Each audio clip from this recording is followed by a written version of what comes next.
Hey, it's me, Rasan. I don't know, man. Huge hole in my, Yeah. understanding. My fellow Americans. Probably here. As long as whatever you're doing doesn't hurt anyone else, I don't care. Different perspective of what an interesting topic is than I would assume. This is Balanced Exchange. All right, starting the podcast off. This is Balanced Exchange, and it's Rasan again with. It's Papa Bear here, Daniel Blue.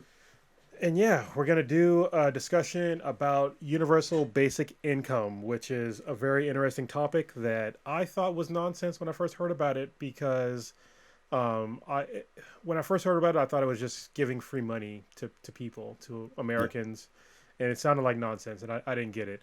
And the reason why this is kind of like a perfect segue from our last podcast is because near the end of the last podcast, Papa Bear brought up Maslow's hierarchy of needs.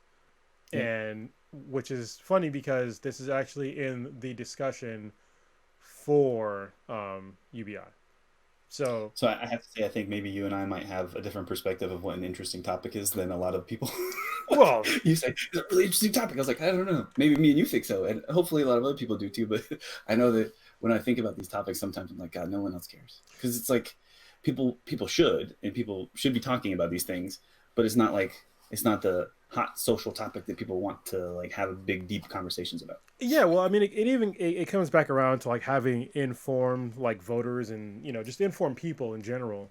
Is that there are all these things that people don't know about, but it's easy. I mean, I think that most of America, the way that we operate, it really relies upon the ignorance of other people to like get these things across. Is because they just don't understand, and it takes time to understand these complicated issues. I mean, like last time you heard me talk about, I didn't know fucking Congress was literally the Senate and the House of Representatives together, and I consider myself, generally speaking, knowing a decent amount of politics. But obviously, that was a huge hole in my, understanding. How it works, yeah. Yeah. That's like, for most people, especially if you're really into politics, that's a base knowledge. So, I like being educated on the last podcast.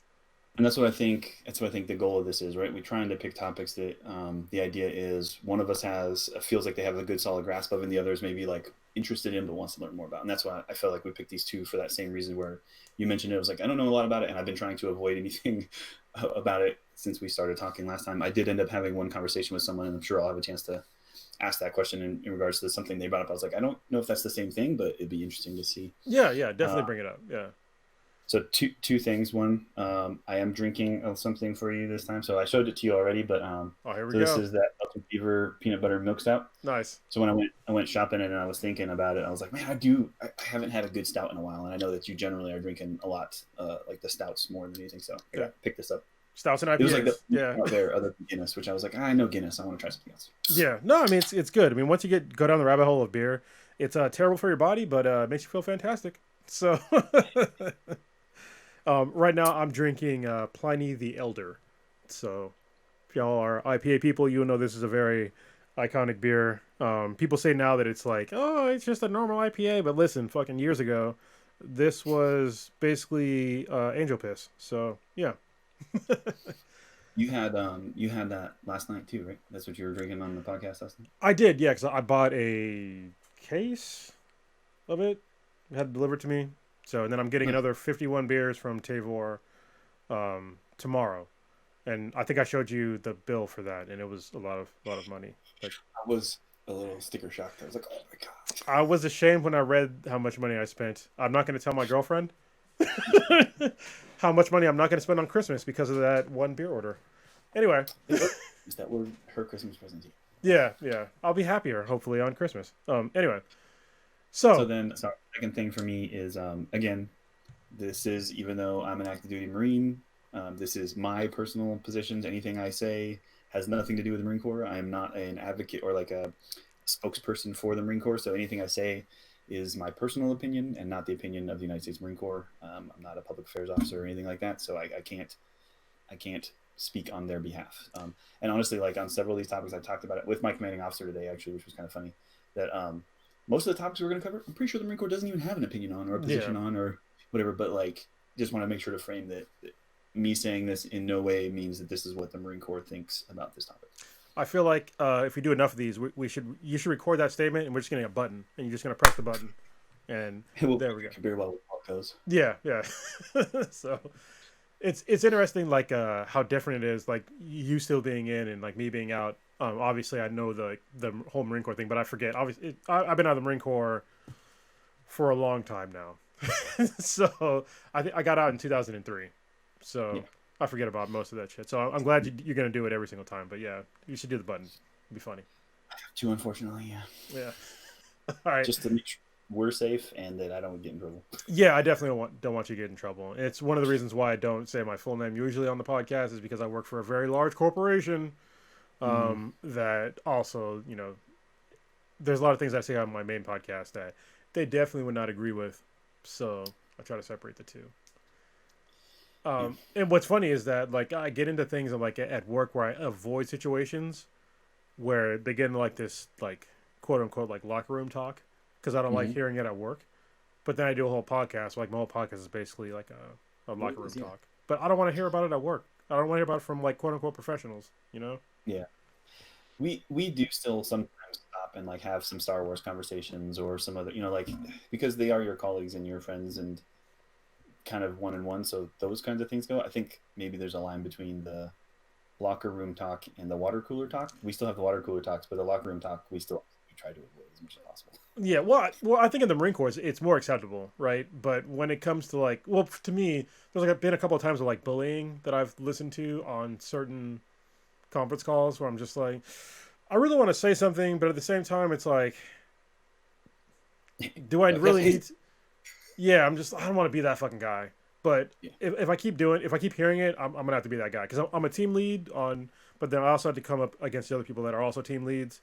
They're talking to people that they're my team, but also like kind of separate, and so it gets kind of fucking weird. And I'm also like one of the youngest guys on my team, and these are all people that have worked at my company longer than I've been alive, literally, and it's weird.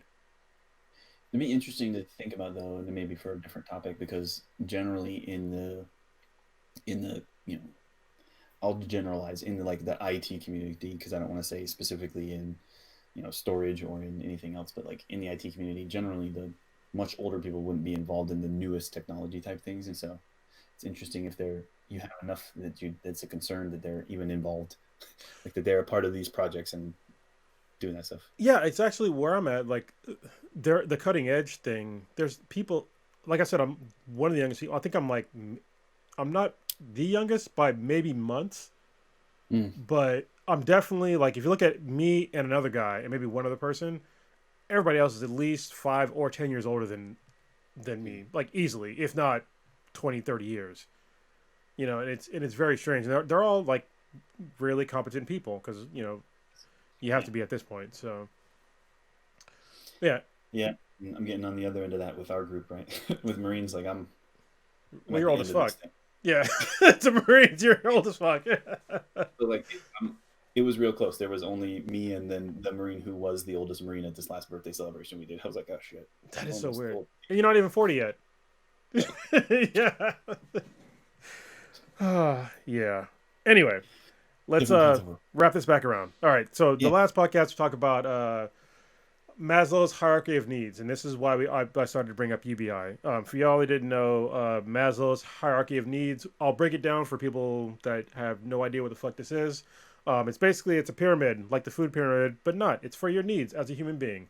All right. At the very bottom, the widest tier is your physiological needs, which is, you know, air, food, water, shelter, clothing, reproduction, the basic stuff. That's the real base to live. All right, for pretty much every human being on the planet. The next one up is the safety needs, personal security, employment, resources, health, property, stuff like that. The next level up, which is obviously a smaller tier, is love and belonging, friendship, intimacy, stuff like that, sense of connection. Next one up is your esteem, your respect for yourself, recognition, strength, freedom. And the highest tier is self-actualization. So that's the highest tier. And yeah, I'll do that too. For that entire screen. Pulling it up. Yeah. The pyramid. Share and then switch tabs. You can see oh, look at you. That's exactly what I'm looking at. So yeah, that's great. It's the good, clean looking one. Like I like the pretty picture of it. It's got the right color and everything too. Yep. It's Well, like purple, dark blue is royalty, right? Is that it? So I think we mentioned it. You mentioned it actually on the last podcast. Is that basically where the U.S. government comes in is actually on level 2. It's not really level 1 or like the bottom tier. The government comes in on the safety needs. Yeah, and that's where it starts, and that's not where human needs start. And I think that's one of the problems. Well, yeah, because one of the fundamental concepts around Maslow's hierarchy, right, is that you have to have every level below it in order to move up to the next level. So, like, you can't even get to worrying about your safety until you have those fundamental needs of like food, water, shelter, those really like bottom ones. And so it's interesting, right, that most of the time in most countries too, they just kind of skip even talking about that and go towards safety, assuming people are going to figure that out on their own, and then we'll just take care of this next level. It's just interesting because why would you not be responsible for potentially making sure people can pull themselves to worrying about that? But I'm sure we're going there. Yes, and the funny thing is that if somebody's listening to this and they're thinking socialism, just stop right now. I'm not talking about socialism. All right, I'll obviously I'm going to break it down later, but I'm not talking about socialism. But I'm also not talking about capitalism, because I think that capitalism at this point in time is it's kind of broken, right? It's worked for a long time for a lot of people, but the amount of people that is working for is less and less, especially in 2020. We're seeing the obvious flaws with capitalism. We have millions of people right now that are on unemployment, that are either on unemployment or underemployed. And if you look at the actual unemployment numbers, the unemployment numbers are actually, they're kind of fake, because the only reason how they count unemployment is if you're pulling down an unemployment check. That's how they actually count unemployment. But if you are underemployed or your unemployment benefits have lapsed and you cannot get unemployment benefits at all, or you're a convict, or you don't have whatever means testing that is needed for unemployment, they don't count you towards unemployment. So when you see like a large, go ahead. Or you're a homemaker, or it doesn't have a registered business, or yes, any of these other things that aren't generating an IRS report for taxes. yes, like any stay-at-home mom or stay-at-home dad, they are not going to be considered unemployed, and that's a huge problem. That's a huge gap. That there's not like a list, right? There's not like, here's every single job that exists in the United States, and then here's the total population. Therefore, there are this many people without jobs. Yeah, there's no. Oh, look, there it is, unemployment. And that's how like they've kind of toyed with, especially the current administration. This is 2020 still, so it's still President Trump's administration, and so when he talks about the unemployment numbers being historically low, I do your research on what he's talking about when it's low, because if you're just talking about unemployment, like I just said, it's only people that are pulling down unemployment paychecks. That's all. So, I mean, in that same context, right, imagine we change the rules for how you apply for unemployment and make it so that half of the people who could have maybe qualified last year don't qualify this year. And somehow we can report that unemployment numbers are cut in half this year. Yeah, because you reduce the amount of people who are eligible by half. Exactly. So it's messaging the kind of numbers. So I could see what you're saying there. Okay. Yeah. So along that same vein, did I actually close my window? No, I didn't. All right. So when it comes to the hierarchy of needs, it's just going down to like the base level. Like, what do you actually need to survive to be a human being? And I think that our government does not cover. Well, I know it doesn't cover that. All right. And universal basic income would be something that would cover it. And when I first heard about it, I was like, it's basically what universal basic income means is that basically you would give a paycheck to a certain group of people. It should be all people, because that's why it's universal, over a certain age, a check for basically just being alive. And I'll bring up Andrew Yang's argument for it, because it's the most easily digestible, because he already did all the math for me. He calls it the Freedom Dividend because it sounds better than universal basic income, because it sounds like American freedom. His idea was to give people $1,000 a month, anybody over the age of 18, $1,000 a month, no question asked, literally everybody, even billionaires. And if you're mad about the whole billionaire thing, they pay taxes too. And if you're going to have a universal system, then they should get the money. If you look at the actual whole scheme of things, if you gave a billionaire $1,000 a month, and then you gave a person that had no income $1,000 a month, who is that going to affect more? Person who has no income. Yeah, or somebody that. Another example is to be if somebody that is barely making a dent in their debt, or they're making really low income, and they're still paying taxes, giving them $1,000 versus somebody that pays, hopefully thousands of dollars in taxes as a billionaire, or hundreds of thousands, hopefully, and you get them $1,000 back. Obviously it's diminishing returns for the billionaire. They're still getting their money, but they're paying into a system to where they're getting less back than what the person that is getting paid, that is their income is way less. So basically, the person that's paying less taxes gets more out of the system than the person that's paying more taxes. So it kind of evens out a little bit, but I think it's more fair, because I'm all for the equality of opportunity, but not the equality of outcome. So I think that's a distinction that people need to understand. So it just gives people a floor instead of living on the bottom. So I think for the two of us, we both said we're both pretty well off at this point. It would be like, right, you sign up for one of those free months of this thing you're kind of interested in, you're not really sure, and then they have a subscription that starts after 30 days, and then maybe you realize 4 months later, like, oh crap, I've been getting charged for this for 3 months, and I didn't even really like it that much, and you have to turn it off. Yeah. We didn't even, like, it's literally, honestly, like, it's a small thing, and there's that little amount in there where you're like, oh crap, oh, there's this thing getting charged, turn that off. It'd be the same thing with them getting that $1,000 back. They're gonna be like, oh wait, the government gave me $1,000. I didn't even notice. Yeah, exactly. That's how it would be. They wouldn't even recognize it, until someone tells them in their numbers, like, oh, geez, hey, you got that back. Like, oh, yeah, okay. Whereas the person who's, going from paying this bill this month and holding off on this one to then, okay, pay that one and then hold off on that one so that you're never more than 30 days late on any of your bills, that $1,000 is going to make a difference. Yes. And it would obviously, the idea is it would stabilize the vast majority of poor people, and it would almost I don't want to say eliminate poverty, but it would put a huge gigantic debt or dent in poverty if you just start paying people $1,000 a month. Still talking about Maslow's hierarchy for a second. So if you're that person who's managing a household and you're doing that month to month thing, like I was talking about, where you're like, you're making bottom level, right? You've done that. You've managed to make it so that you still eat, you still breathe, you have shelter, but you're like just scraping, just barely getting the bottom. Yeah. That $1,000 lets you now maybe go, okay, what can I do to make it into the next level and start, being a little bit happier and living and being more contributing to society. So, okay. Yeah.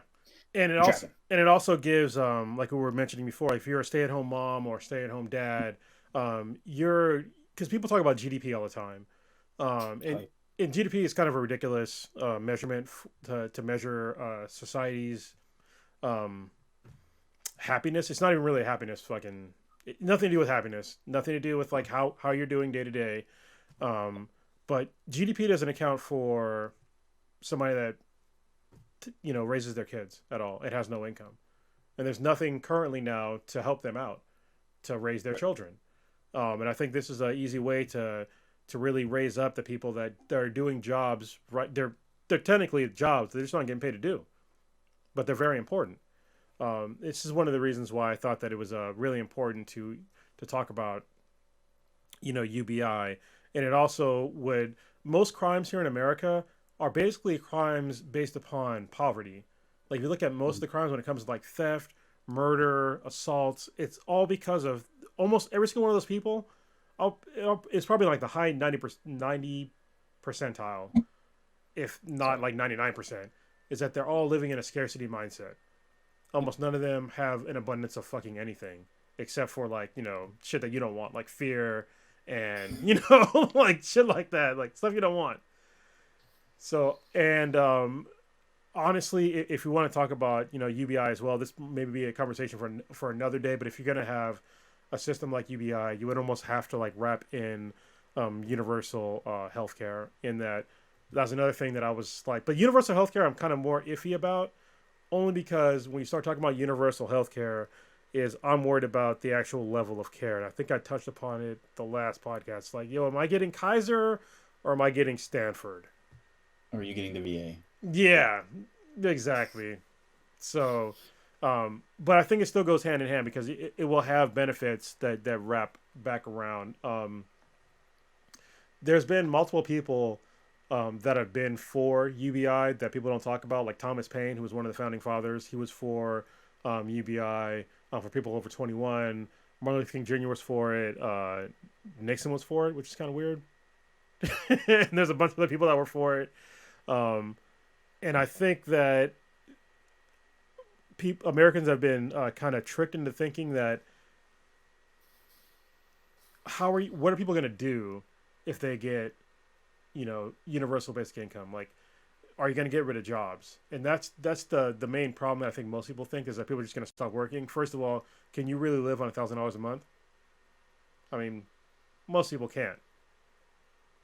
Barely. I mean, it's just your basic needs are met. Hold on, you paused out for a second. Coming back there. Yes. Yeah. Yeah, but it's just basic. It's just to make sure that, hey, you can have a place to live and feed yourself. But that's it. Well, and even that, like, it depends on where you are, right? Too, exactly. $1,000 in 2002 when I was in San Diego was fine for the first 6 months when I lived in Mira Mesa. And they 900, and then 6 months later, and I had to renew my lease. They're like, "Oh no, sorry, it's $1,200 now because BAH went up." I was like, "It didn't go up for me. Yeah, I can't afford it." So we had to move to Santee, like to Lakeside, where we could find an apartment for like $950, and so then $1,000 like just barely pays the rent. So if that's like literally all I had, there's no way that would work. Yeah, but it's not made for somebody to basically sit at home and do nothing. It's just to make sure that your needs are met. Do you think there's an argument for that though? Like, what is the real dollar amount? And it would have to be regional. Like, you'd have to do an analysis that would be way more in detail than saying just $1,000 for everybody. Because if you're someone living in San Diego versus someone living in San Francisco or someone living in St. Louis, Missouri, like the dollar amount for surviving, being able to pay rent and eat and everything, all that stuff together, whatever those, hold on, let me pull the right slide back up. Yeah. So like to, have water and food, shelter requires a house paying rent, right? Clothing, you got to buy. Sleep, it means you need a mattress. We won't even go into reproduction on this topic because that's down there. Yeah. But we don't necessarily need the government getting involved. Maybe we do. Don't know. Anyways, but the dollar amount for you to be able to pay for the things necessary to do those things, is there an argument for that? Like, okay, what that is, and that realistically, like survival level, like the base level of Maslow's hierarchy, should the government figure out what that takes in each area and make sure that that's available to each person? Yes, I think that this is something that Andrew Yang, I have not heard him talk about, but I think that from the federal level, I think that $1,000 a month is a good start.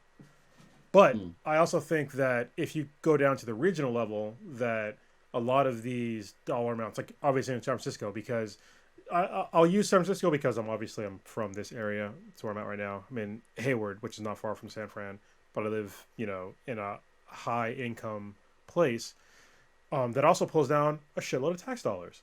So I think that the base of $1,000 a month should be supplemented by regional tax dollars. So saying that the federal government provides, the first initial $1,000, and then depending on where you live, that can be uplifted by your local government through the local tax dollars. Okay, so there's like a national base and then also a national requirement that the states provide some kind of oversight on more local level, detailed level, like analysis on what that dollar amount needs to be. Yes. And they have to do some kind. Okay. Yep. And we actually, the funny thing is that, I don't know if you knew this, but they actually have a UBI in America already? For Social Security? No. Like actual UBI. It's in Alaska. So they get it through oil money. So they pay all their citizens. I forget how much money it is. It's not $1,000, but they cut them a check every year through oil taxes to live in Alaska. And when you move there, you actually get a check too. Because they're like, you decided to come all the way up here to Alaska and live here. Yeah. This place is savage. So hey, thanks for helping us figure out how to make oil come from Alaska. Yeah. That's interesting. And it was actually the idea for that, the oil check is what I think they call it in Alaska. It was from a Republican governor in Alaska. He's the guy who came up with the idea to get that check. So I don't know if you know this about me, but so I actually grew up on a Native American Indian, like a reservation in Washington, and my dad got a regular stipend each month from the tribe. Basically, like I actually could inherit that if I wanted to. We've been trying to push it all back to the tribe since my brother and I are kind of farther removed from it. And it's funny because there's actually a pull from the tribe at this point, like, no, we need you to come into the, like, we need people to still represent the tribe. Wow. And so it basically, like, they would divide up the total amount of land that they had, would divide it up into the total number of people, and then they would generally divide that land up into 10 plots per person, and then not give anybody a contiguous plot. So you owned it's like checkerboard all over the place, right? Inside the tribe lands. So that then what would have to happen is, say you wanted to ranch sheep or something, you would have to get with the 50 dudes that owned these 50 squares of land, pay everybody to allow your sheep to, like, graze there, and then everybody would get all that money, and the sheep and everything else comes back to the tribe, and then everybody gets the same amount of money. Huh. That's interesting. That's a good way. It's weird. It's hard to keep track of. I was like, wait, I had to, like, do the math like 15 times. Like, okay, I get it, but it was weird. Yeah, no, it sounds weird, but it fosters a sense of, like, actual community. I think that's what a lot of America is really missing, is, like, the actual sense of community. And it's one of the things my mom told my dad that he should do, because he didn't set up any inheritance. He died a few years ago, and, like, that's why it's all in weirdness right now. And I've just told the tribe, I was like, figure it out or don't. I don't care. Like, I can't get directly involved. She told him, like, hey, figure out how to get together the 10 plots that you have on Lake Roosevelt, because there's a big portion of it that's on Lake Roosevelt in Washington. And even if we aren't there all the time, if that's our plot of 10 together, we could put a cabin there, have, like, a vacation home, and something we could rent if we wanted to. But she's like, do something, because he never really did much for us. Yeah. So she's like, do something for them as, like, a last cool act, and he never got around to it. Yeah, we're human beings, we're fallible. So anyways, that was kind of my idea. Is like where they show that that's possible with a very complicated, but a system, like you said, that breeds or fosters, like, this sense of we are all going to get back from the land what we put into it.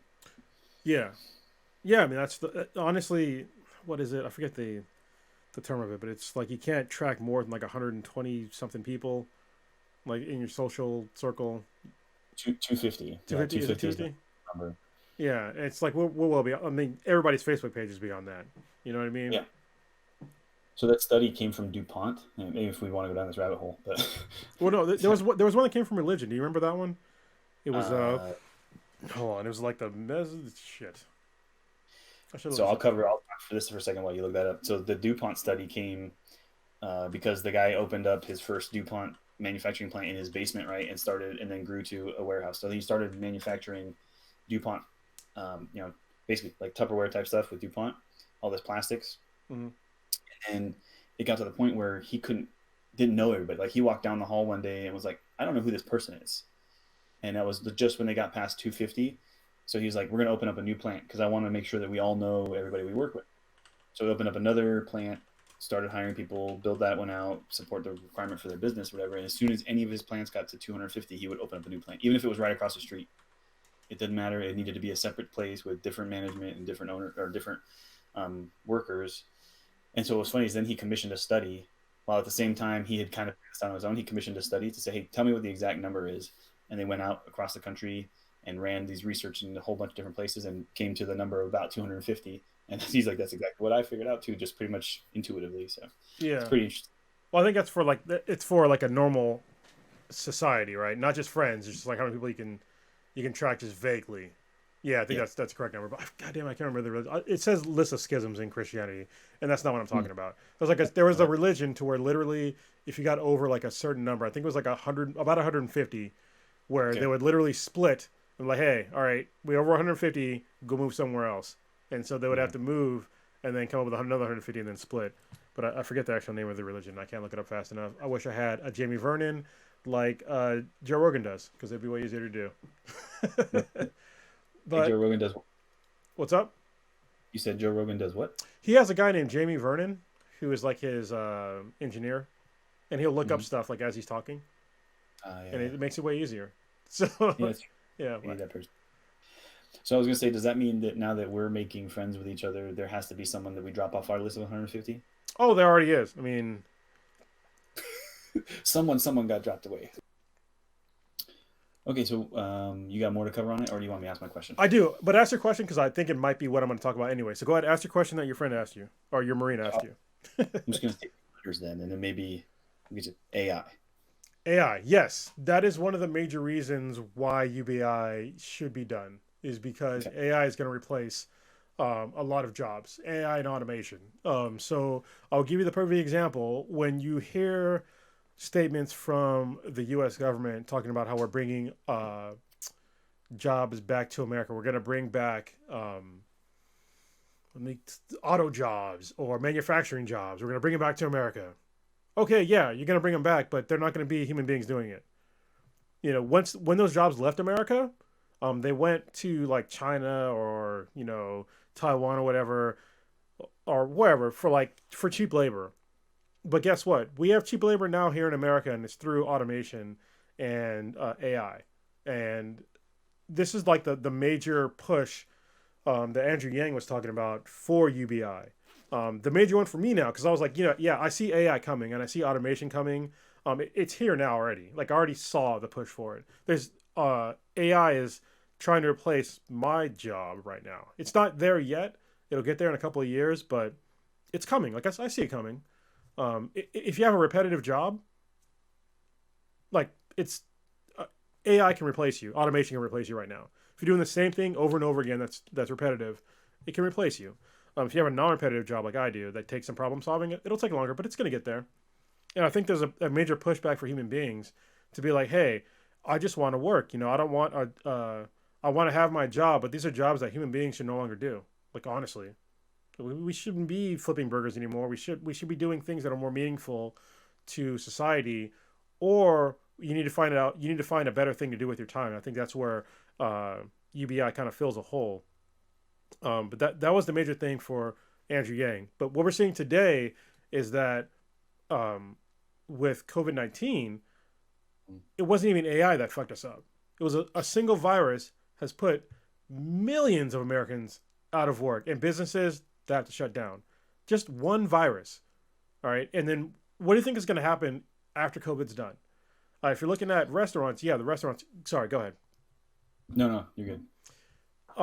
Restaurants will come back. It won't be that many. But when it comes to like manufacturing jobs, these corporations are looking at, the fallibility of human beings. All right. Robots don't fucking get sick. So when you think that when somebody tries to bullshit you and say that, hey, we're going to get all these jobs back, there's so much need for getting these jobs back. No, a lot of these jobs are not coming back. Don't expect them to come back, because if it comes down to paying somebody, minimum wage or even above minimum wage, X amount of dollars to move a box around in a warehouse, and then COVID-19 hit, and all of a sudden you have no box movers around anymore. Meanwhile, you can just buy a robot for like, $10,000 or maybe $100,000. It doesn't fucking matter. $100,000. But that $100,000 robot can work nonstop and never get sick. It might have some maintenance, but it doesn't matter. Yeah. So our conversation that I did get mentioned, and I told him after he kind of started talking, I was like, stop. I want to talk about this. So he was like, because I brought that up too. I was like, okay, so you talk about the robots that can do the job because it's automated. So like I go to Amazon, I order a thing, the system receives the order, the robot goes, that's on this shelf and this letter, this number, and rolls over there, pulls it off the shelf, loads it in a truck. That truck's an auto drive truck from Tesla, and that truck drives to wherever it's got to go to a distribution place. At some point, someone might actually drive a truck to my house. Okay, so there's one person driving a truck, and that's for only as long as my mailbox isn't also required to be able to be automatically accessed by the person or whatever. Yeah. By the robot. So then I brought up, I was like, but what about maintaining all those robots? And he was like, no, look. So at some point, the machines are making the robots that maintain the robots, right? Yes. Yeah. Yeah. Maintenance people. So, and then I was like, well, what about engineers to design the next robot? Like, no. And then at some point, the robots have enough AI to design the next robot to make the next. It's like, yeah. It gets you might get a headache when you first hear about it, like understanding like the concepts. But yeah, that's where we're going. And it seems the problem is that human beings will be like, well, where do I fit in all this? Mm-hmm. Well, you shouldn't. They're doing jobs that we shouldn't be doing anymore. Like seriously, we should not be doing these jobs anymore. And the fact that you're having these corporations, we'll take Amazon for example. I hate to like shit on Amazon. I'm not going to shit on them. I'm just going to tell it the way it is. All right. Amazon is making billions of dollars, you know, and they're paying zero in federal taxes, zero. So the way that this is what I was going to kind of get into is like, how do we pay for it? That's like most people ask is like, how do we pay for it? How do we pay for UBI? And the easiest way to do it is just to do a VAT tax, a value added tax, because the rest of the world, most of the rest of the world does this. And I don't know why America doesn't do it. We have all these tax loopholes of like not paying taxes here in America. That's why you see Amazon and a lot of these very large corporations not paying anything in federal taxes. But if you made it so it was unavoidable to pay those taxes, where you do it through like literally small transactions, like everything they do, there's a value added tax onto it. That would pay for a good portion of how to pay for UBI. I think it's something to a tune of like $800 billion. And that's like one of the main ways that you pay for it. There's multiple other ways, but if you have questions, go ahead and ask. So no, I was going to make a comment. So it could be a topic for another time, but like I feel like the way we do our taxes in general, because you kind of addressed it with the VAT, is that we're taxing work right now through income tax, right? Yeah.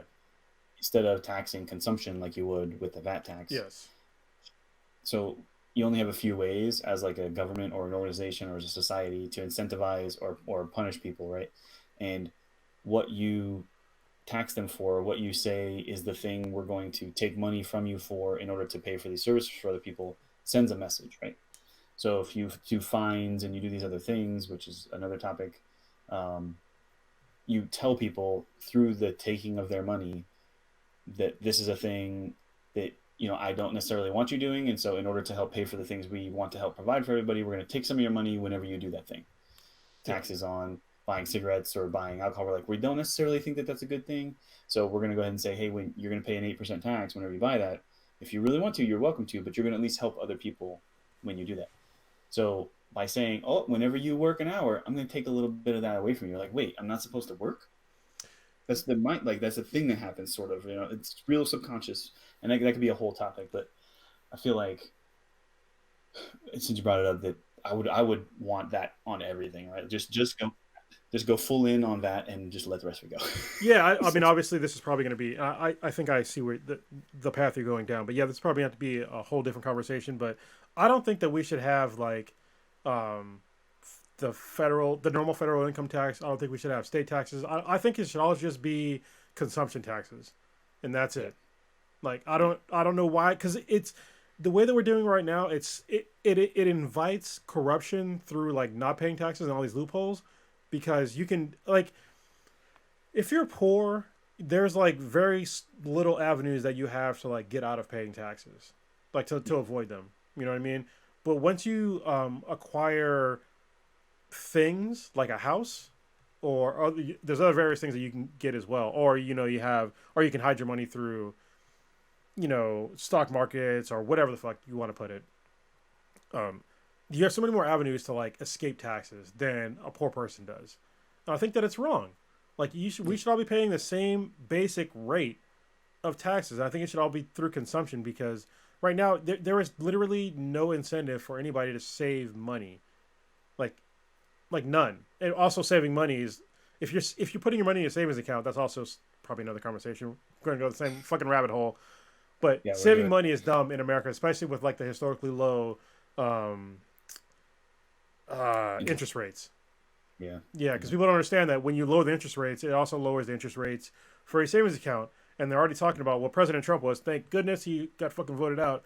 But he was talking about doing the negative interest rate, which people didn't understand. Like, yeah, that sounds great. Yeah, unless you have a savings account, and then you have to pay money to find extra money to put it in there. Hey, it's me, Rasan. I don't know, man. Huge hole in my, understanding. My fellow Americans.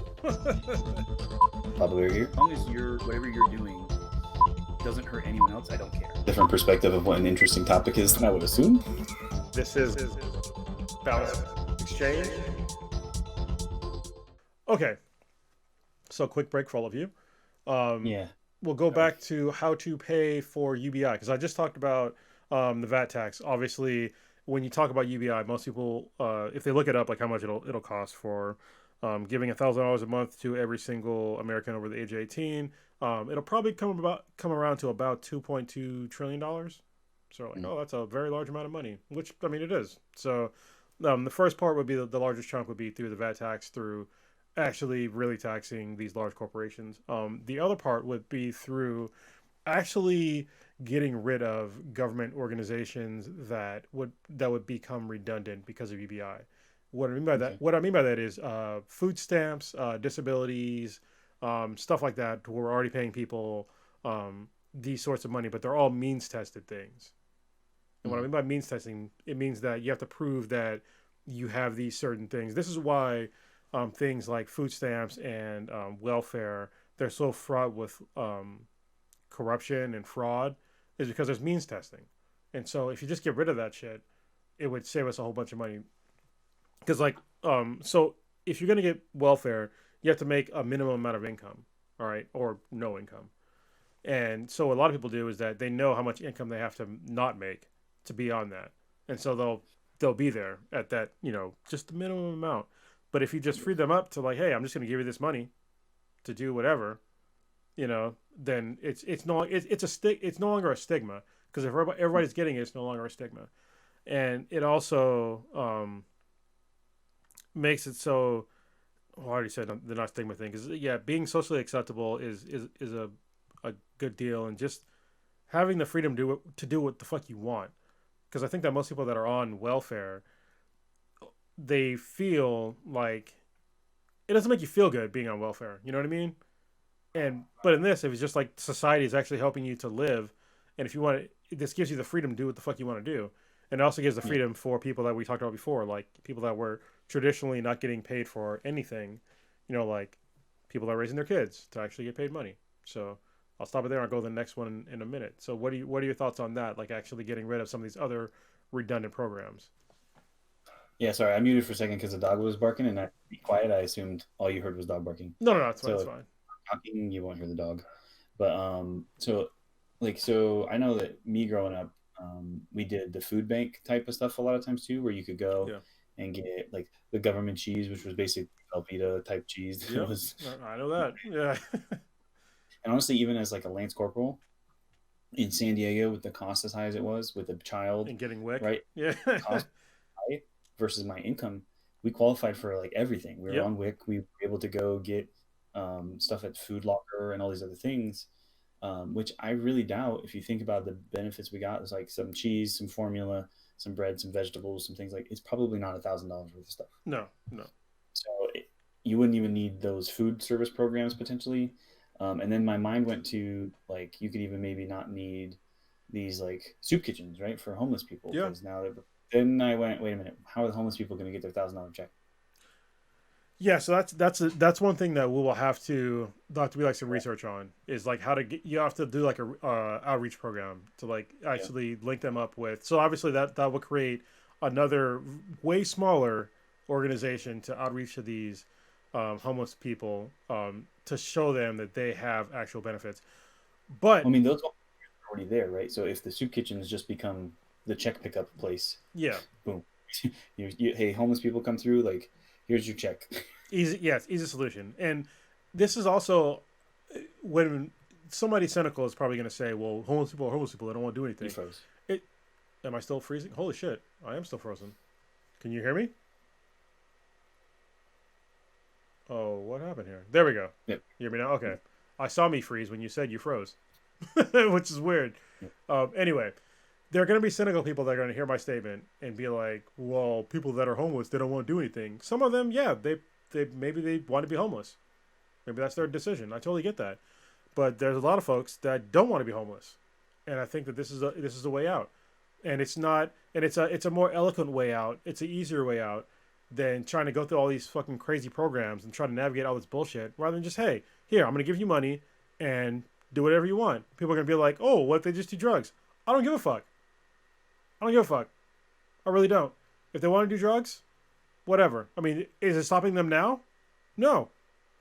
So I do anyways. yeah, and I think and we can get into the whole other conversation of like how to actually fix those sorts of things, but that's not in the scope of UBI. I think if you want to get in the scope of, actual mental health issues and substance abuse issues, then that goes more into like actual healthcare, and that's universal healthcare, and actually having a more compassionate system for Americans. And it also gets into like the war on drugs and our current incarceration system and punishment system, which is broken. So, but Yeah. that's not in the scope of what I'm talking about. On what Oregon did this year might be the way we cover those topics, because that's huge. You seen that? Yeah, yeah. I think it's a lot of folks are really skeptical, but I think it's a it's the step in the right direction for personal sovereignty. I mean, listen, if I can sit here and get drunk on a podcast every fucking Wednesday, then why can't I shoot up heroin every Wednesday? Other than an understanding between the two of us that that's like more dangerous for your body yeah, and yeah, like your likelihood of causing you problems.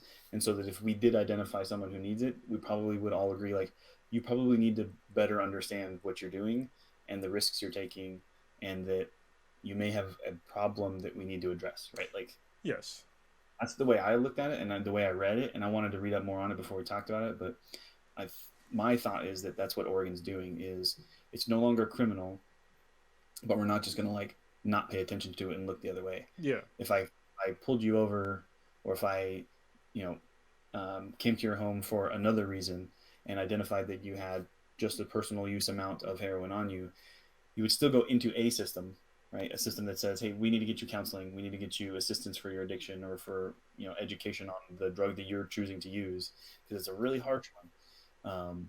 But you're not going to prison because of the drugs. yeah. So I'll push back a minuscule amount. Is that if somebody gets pulled? Oh, okay. So if somebody's getting pulled over, they've obviously been. If you're okay, so I'm not even gonna push back. If you're getting pulled over, it's assuming that you're driving a vehicle and you're inebriated on some sort of substance. So at that point, yes, there needs to be some sort of consequence there. But if you're just like living your life, then I don't really care. But yeah, definitely don't cause a potential safety hazard for folks around you. Yes. If you decide to get high. So yeah, I retract my previous statement. And that, right, the operation of a dangerous vehicle while under the influence or whatever, that's still the same rule no matter what you're using. Exactly. And dangerous thing, not I chose to use heroin. Well, like, you shouldn't be operating a car if you're drunk or high or whatever. Like, it's not a thing that's safe for anybody around you, and that's the risk that you take. If you were on a grass lot, like doing cookies while high, well, I mean, you're just gonna maybe yeah. It's like whatever. So that's kind of, I don't know, maybe that's a good analogy that I've never done before. I've never used to like have a car in a field and doing cookies while high. Like, I don't care, because you're not on a road where other people are. Well, that's what I always come back to. I mean, I don't want to say flip flop, but I've changed my mind on like a lot of drug use things since I've gotten out of the core. Obviously, because now I can do drugs. And, some drugs are cool. To be honest with you, I haven't done anything crazy. I've only done like cannabis. I mean, and alcohol. That's pretty much all I really use. I haven't done any of the crazy. I'm not gonna say crazy, because there's uses for these things. All right, that people use. I mean, there's a lot of people use amphetamines all the time that are prescribed to them. It's fine. Yes. But understanding that your personal happiness or whatever you want to do, if you're doing it on your own time, you're not hurting anybody. Like, what the fuck does that do with me? There's nothing to do with me. So that's the whole concept, right? Yeah, and that's that. I think that gets into like the whole like libertarian thing, right? It's like if you're doing something to yourself, like, I mean, who really cares? Like, yeah, until you impact my livelihood or my wellness or my happiness, I'm not concerned. Now, if I'm running a business and your drug use impacts my ability to be happy by running that business, and impacts the ability for the rest of our employees and our organization, our society, our small society to be successful, I can then hold you accountable and relieve you of your position within the organization, right? That's my job, my business as a person running the organization. But that doesn't mean I need a law that tells me it's illegal and they need to go to jail for it. I just would say, you're no longer being helpful here. I'm going to need you to go. Yeah, and there's already laws for like all the other stuff. Like if you're just high, I don't care. But if you're high and then you're doing some other fucked up shit, but there's already laws for that other fucked up shit. So yeah, same thing with like employment. Like if you're so high at work that you cannot literally do your job, then yeah, you deserve to get fired. So it's like, I mean, come on, that was your own personal choice. Deal with the personal consequences. So Because I was still in, and you were too. Like when you could have 2 beers at lunch. yeah. Like that way, it's like, but even one, like if it's at lunch and I have 5 hours plus probably before I go home, like, and I'm eating a meal at the same time, and it's not really impairing my ability to do my work. I don't understand. Like, but You know what I miss? I'll tell you one of the things that I miss most from the Marine Corps is when I was in garrison. Even though I hated being in garrison, but it was having 2 hour lunches. I don't know. Do you guys still do that? it's like an hour and a half. Yeah, it's still that's way more than what you get in corporate life normally. Because what I would do is I would eat and then just take a nap or maybe work out, but and then take a nap. So Yeah, I remember at my very first school in like Pensacola, I would pretty much go get fast chow, which took 2 minutes, yeah, and then my room and eat while playing Diablo 2 or StarCraft, and do nice. that the whole. And then like look at the clock and go, oh crap, I'm not gonna make it back to class on time. Yeah. And then like haul back to class and be like, I wasn't feeling really good. I had some fast food chicken and it made me sick. Throwing up. Sorry, I was like. Yeah, those are some of the. I gotta watch. I'm gonna be really careful about it. I'm probably gonna do like a whole like personal podcast on like what it was like for me to be a Marine for my short 5 years. And I think it's not what most civilians are going to expect. It's really not. So anyway, no glorious as most people think. Yeah, it's interesting. You already know. Yeah, especially being at MXS, like Yeah, it's an interesting area here in 29 Palms. Yeah. Okay, so the third way that we pay for it. So sorry, there's 4 things altogether of how we pay for it, and the fourth one I actually don't agree with, but I'll tell you about the third one. On the third one is having additional revenue through taxes by having additional purchasing power for more Americans through having UBI. So more people will be able to buy more shit, therefore more taxes will come in. So like opposite of trickle down. Yes, trickle up economics. Trickle up economics. So yeah, and it's way more easier for me to digest than trickle down economics. When I used to consider myself a Republican, I thought that trickle down economics made so much sense, but now that I'm more educated, it makes no fucking sense. I'm relying on somebody that's wealthy to buy stuff so that I can get paid. So my argument, I guess, would be that there's no reason to buy all in on one system, right? Yeah. So the idea that we support these organizations that are hiring lots of people while we do this transition to AI, because it's going to take decades to really get to that full point where we're like, what are we going to do with all these people? But even right now, the idea that like supporting companies which hire people so that they can work and make money to pay taxes so that we get more taxes isn't wrong. It just shouldn't be the only thing we do. I think the idea of diversifying our portfolio, like they would recommend that we do anyways, by saying, why don't we give some money here to those who really need it so they can spend more money on Amazon, they're not paying taxes, who should be paying taxes, and then yeah. but the VAT and all the other things. So like you put that $1,000 in and we take 10% of that back anyways, because we're going to get it back through the taxes on the VAT all the stuff that they buy. Yeah. So when I talk sales tax and VAT, I want to clarify too, like if you look at the list of things that are on the bottom layer of Maslow's hierarchy, those are not taxed. You're not taxing food. You're not taxing water. You're not taxing your home other than through the normal like taxes we have currently, but not like a purchase tax, like because and maybe over a certain dollar amount I would consider on a house now that I'm thinking about it. But if it's a part of the like survival, we shouldn't be also taxing you for staying alive. Yeah, that's one thing that people don't understand. It's like you're literally paying taxes for shit to stay, and it's like way more than what people think. Well, most people think that taxes are like this one or two certain things, but they don't understand like all the things that they actually pay taxes for. It's like you're paying taxes probably like 10 to 15 times every year for just staying alive. Like Just look at all your bills. Your bills have taxes on them. You also get taxed by your paychecks before you even get your money. You also get taxed by everything you buy. You also get taxed by registering your car. You also get taxed if you own a home. You also get taxed if you decide to go on a fucking toll road. You get taxed for all this other extra nonsense that people just we're so used to paying all these things. Where it's like, why are we paying all these things for like the minimum amount of return? Like our ROI on our taxes are so fucking low. It's crazy. Like if you live anywhere in America, just think about like when you're driving down, just in your local area, you've seen streets that are fucked up.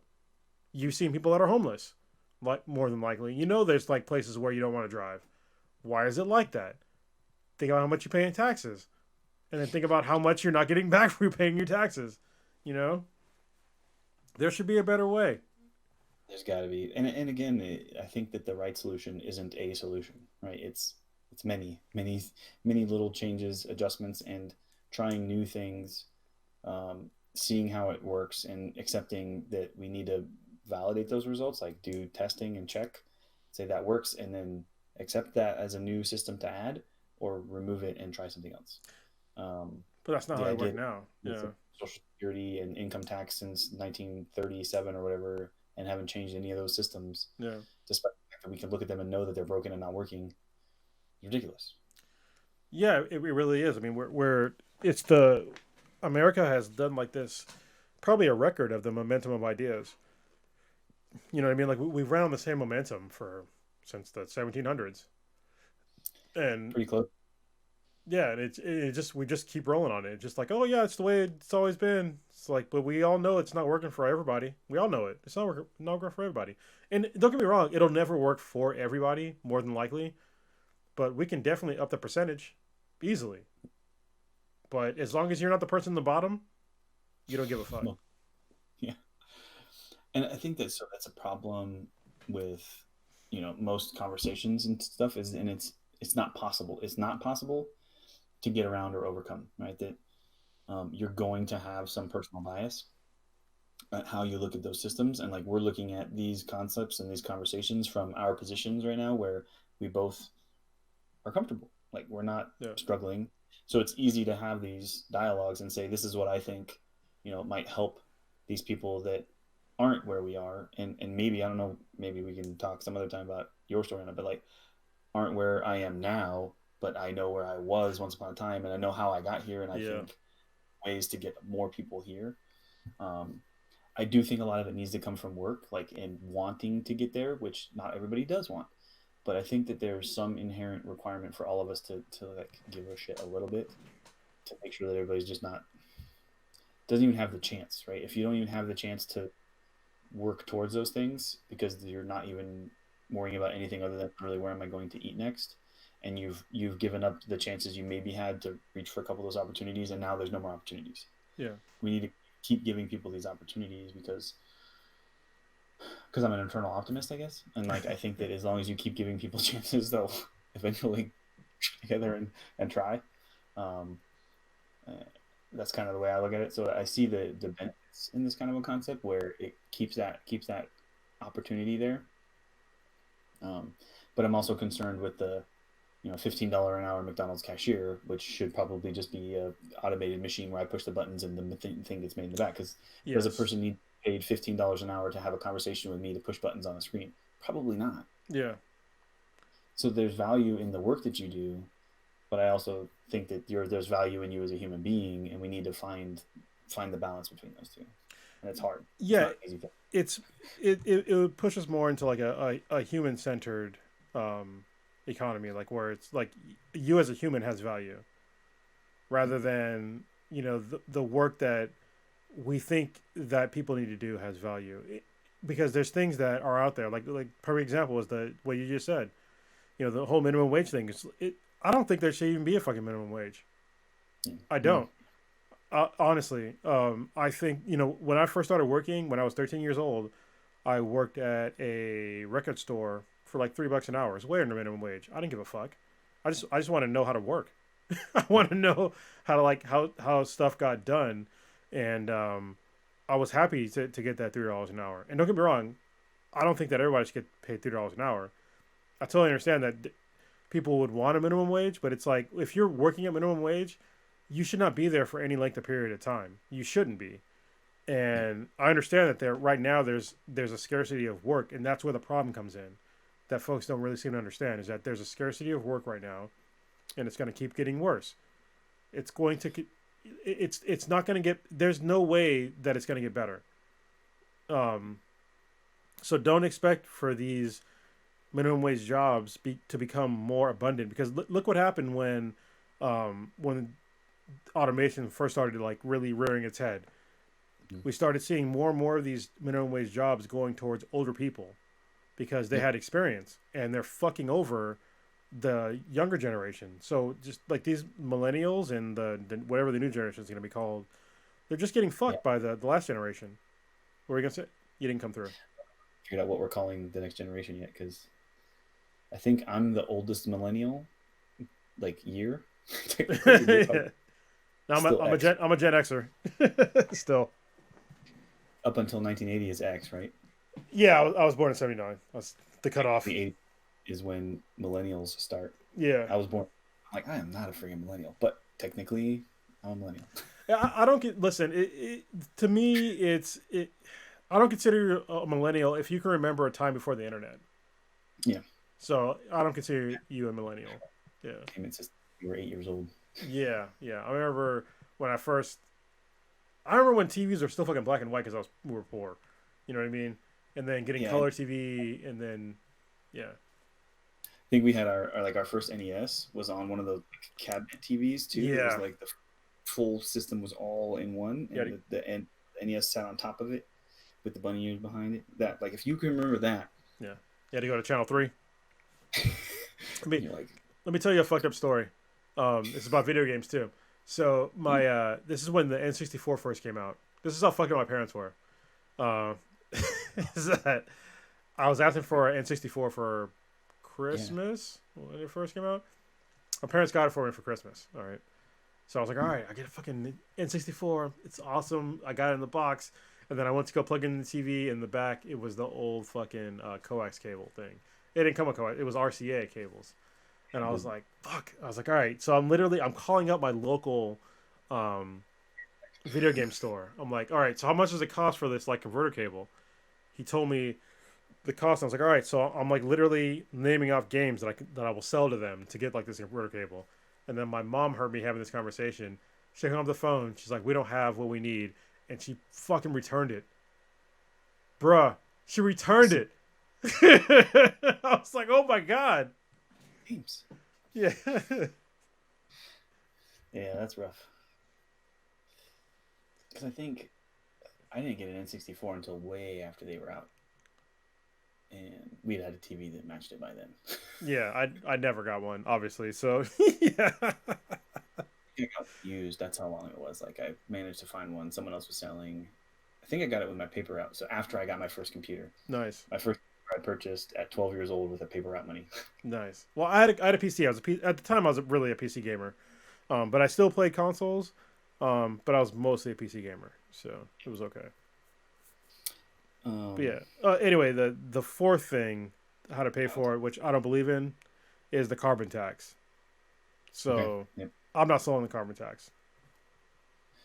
So the idea that corporations, companies, manufacturers are taxed for how much carbon footprint they produce? Yeah. I mean, the idea of it, like, I understand, but it doesn't... I'll give the perfect example when it comes to corporations and wrongdoing.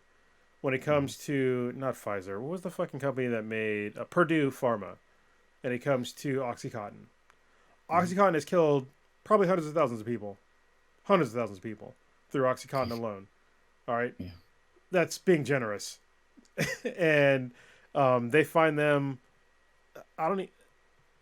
they made trillions off that single prescription, and they find them billions. So it's like literally, if I would have killed, I don't know, 300 people and you find me $30, okay. Yeah. Like that means nothing to me. So can you clarify how Oxycontin directly killed people? Yeah, it's because they when they first started doing the prescription for Oxycontin, they told them that it was not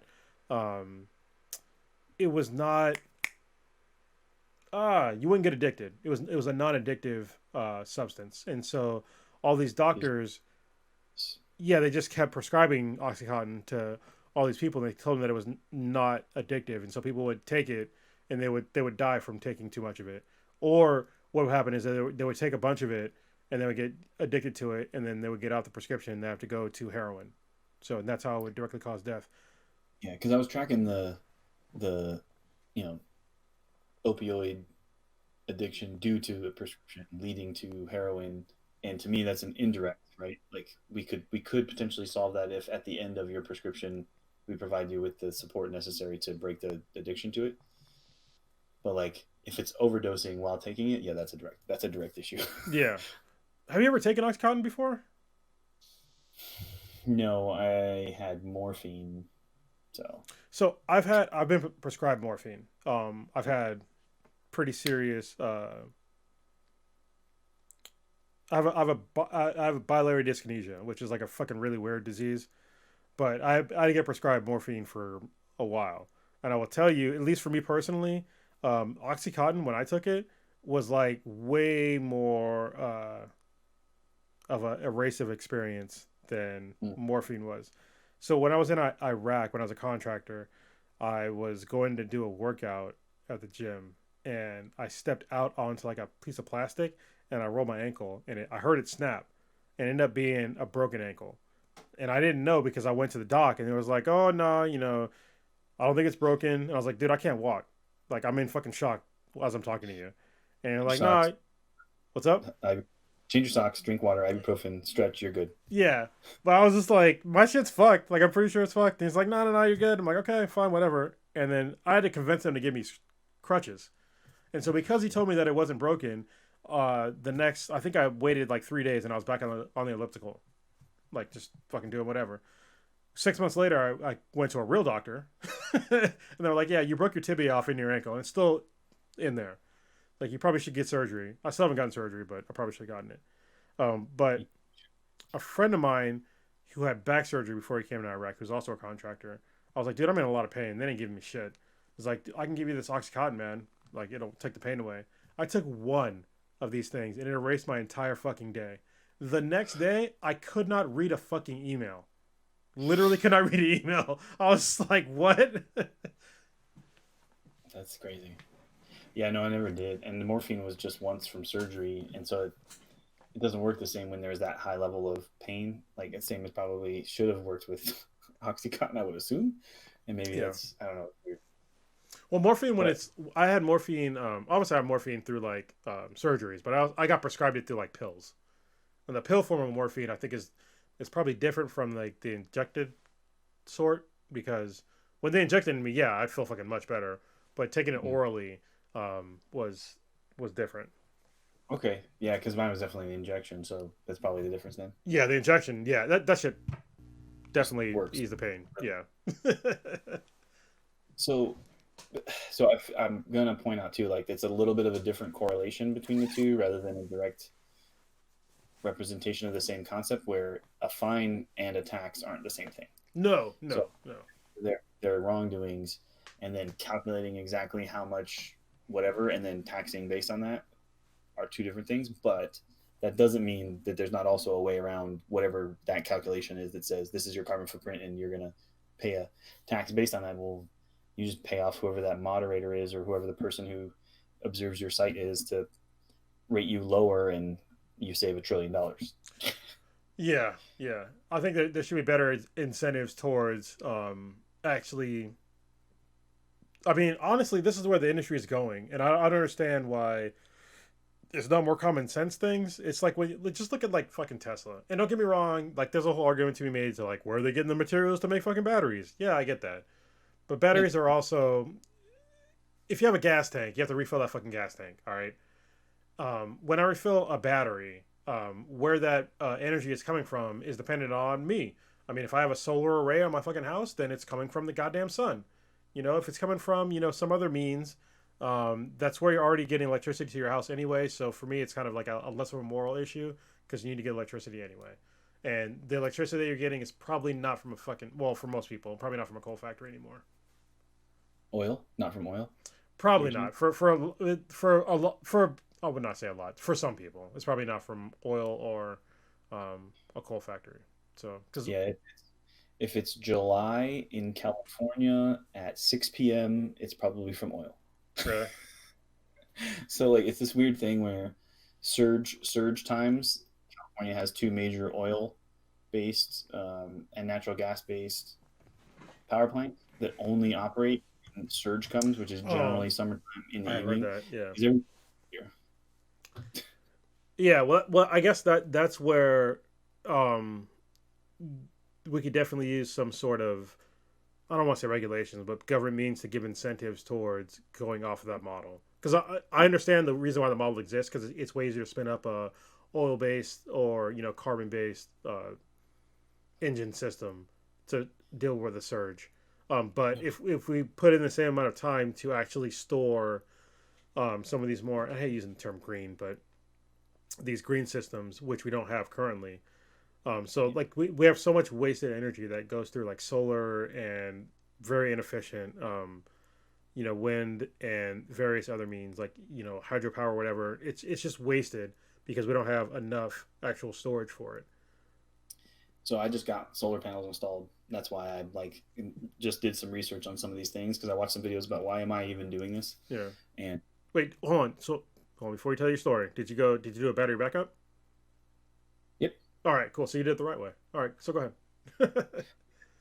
Tesla backup in the garage. Nice. And for honestly, like one reason, which is that they had an app.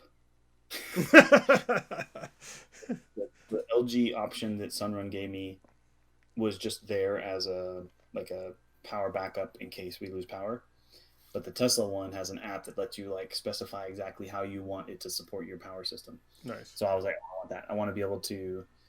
And I still haven't gotten there. So right now it's just set up as like a backup system. And what it does is, as soon as we go sundown and the solar panels turn off, it goes down to 75% powering us.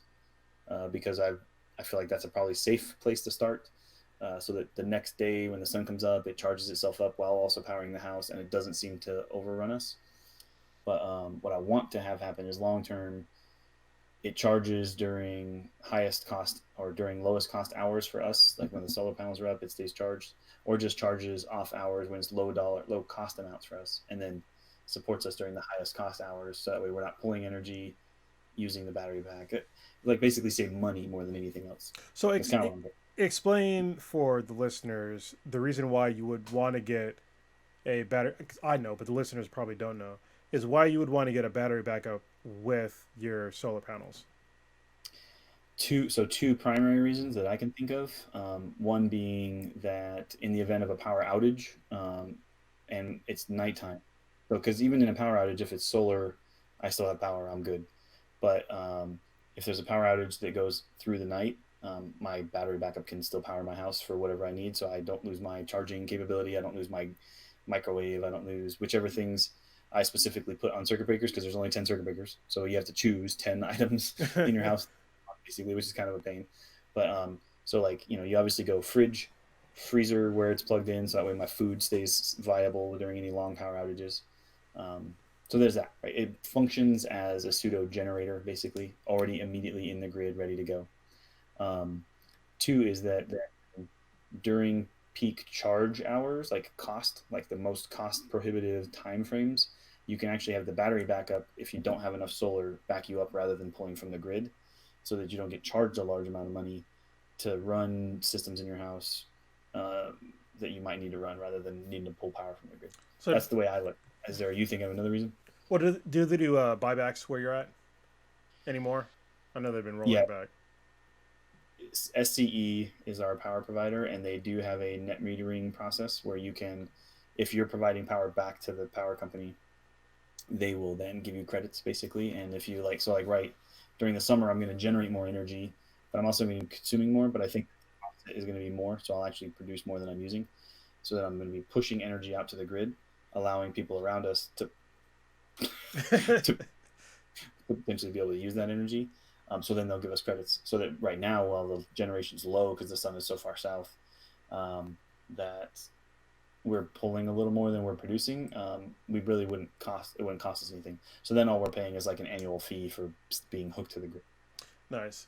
Yeah, I think like a lot of folks that didn't know until I started doing research, I didn't know this either, is that if you have solar panels and the power goes out, your power goes out as well. Like even if you have solar panels, because what happens is, if you have solar panels, it's a safety precaution.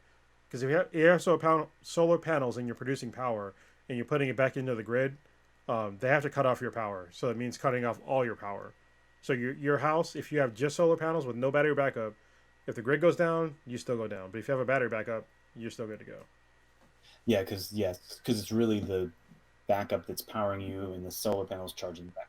Yeah, and it cuts you off from the grid altogether. It's just it's really odd because I had to do like this whole research on like off the grid, on the grid, fucking shit. It's just like weird. I don't have solar panels, but eventually I will. I mean, we could talk, maybe not because we're kind of covered most of it. But so I think the right solution forward for power is there still should be some plants. I still think nuclear is pretty good, but I like the idea that if we regulated solar for households, right, where the estimates that they produce generally right now are they calculate your highest cost month, and then or highest consumption months, which are generally summer months, and then try to generate a power plant on your roof that's 1.2% or whatever of that is. Like basically you want a 102%. Like you don't a little more, but not much. Instead, we said the regulation is like you need a power plant on your roof that's 110% or something. Yeah. So until everyone has one, we're generating more additional for everybody else to use. Eventually, we're at the point where we're all producing power for ourselves and a little bit for anybody who's not got their solar panels installed yet. Yeah, it makes sense, especially for like places where you have a lot of sunshine. So like Valley and 29 Palms. Yeah. I mean, where you live is perfect, but not for like Canada, so or other places. But it's also if you can extend the grid. This is what in the future. This is my vision of the future. Is just have a fucking a large solar array like near the equator, like above the fucking the cloud line all the time. It's always there, and then it'd be free power for pretty much anybody. Just extend the grid. But we get the space cables. Yeah. And we like somewhere along those connect them all with solar panels at the equator. And we're good. Yeah. I mean, you ever watched Gundam before? Like the anime? Yeah, they had like the space fucking elevators. Yeah, it's like we need to do something like that, but we're so down. Mars series I talked to you about. I'm listening to the Red Mars right now. So I just started it today. There's a big push towards space elevators in that at some point too, so it's pretty cool. Yeah, I mean, we need to do it, but it's just us as humans, we're so tribal, and we don't like to work with other people, and we need to change as humans. So, like, right, being a multi-planet species would be helpful. Yeah, it really would, but it's gonna honestly, I think that what it's gonna take for us to really come together as one is like a serious threat from an extraterrestrial means. I mean, I thought it would have been a fucking crazy ass virus like COVID-19, but obviously that didn't work. Nobody gives a shit about other humans. Did you? We're going down some rabbit holes. Sorry. It's fine. Did you see the Starship SN8 12.5 kilometer test? I did not. I heard something about like something blew up, but it was supposed to be blowing up or some shit. Is that the one? Spectacularly. Oh my gosh, it was amazing. I say it that way because it was a really, really good test. So far they've only ever done like a little hop, like just to kind of just test that its thruster systems worked and they can vector everything they want to.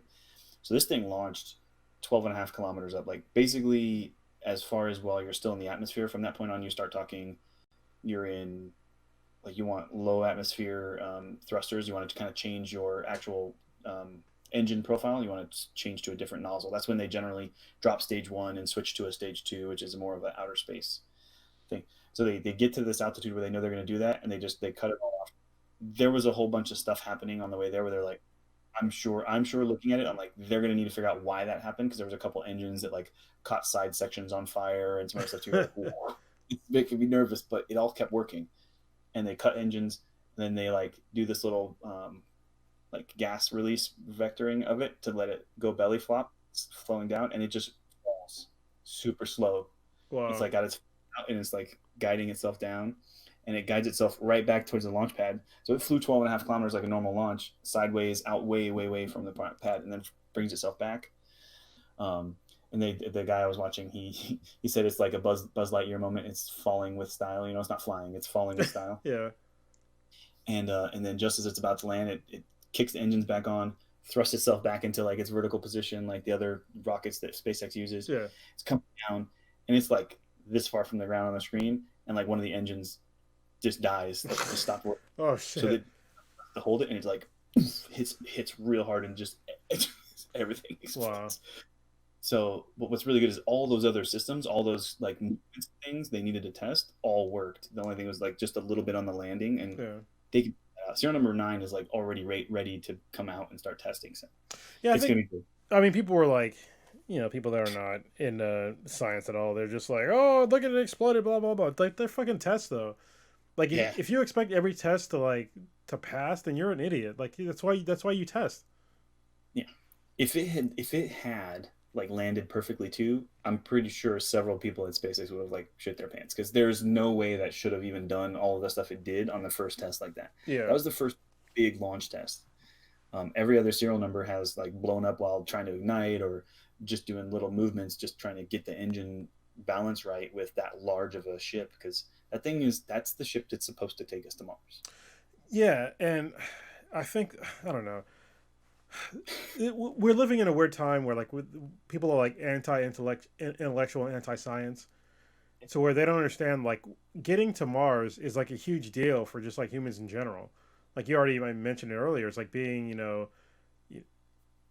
getting to another planet as humans is a huge deal. Like what if something happens here on this planet to where we cannot no longer sustain, and there isn't enough time for us to like fix it, and we have to go to another planet. Like that'd be it for us.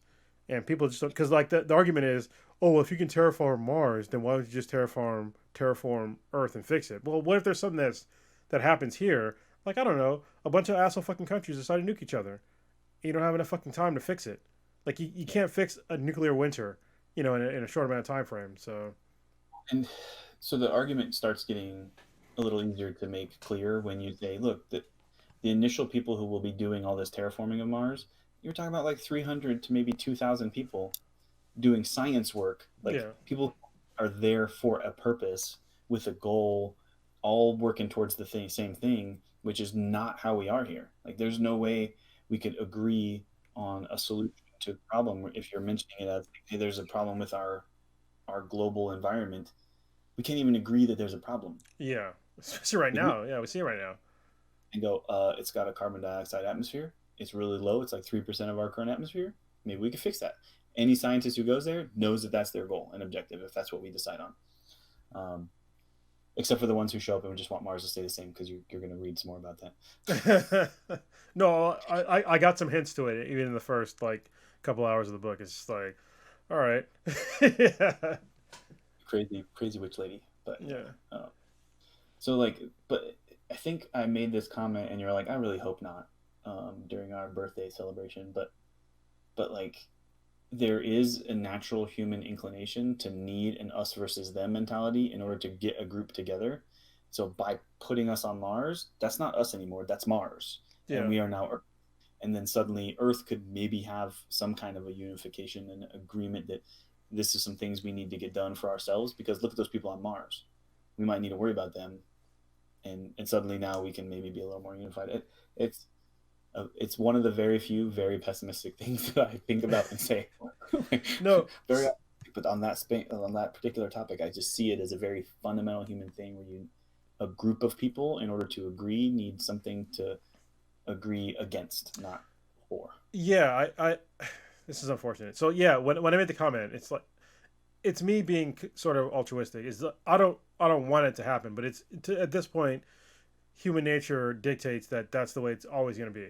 Like, because everybody wants to be us versus them. Where I'm just like, it doesn't need to be us versus them. It should be all of us together, like making humanity better. But it has not changed in human history. We need an enemy to really progress forward, and I just wish it wasn't that way. Like it's easy for me to say now that I'm like I'm not a hippie, but like I'm outside the Marine Corps. I've like experienced other shit, and it's just like we could do shit better.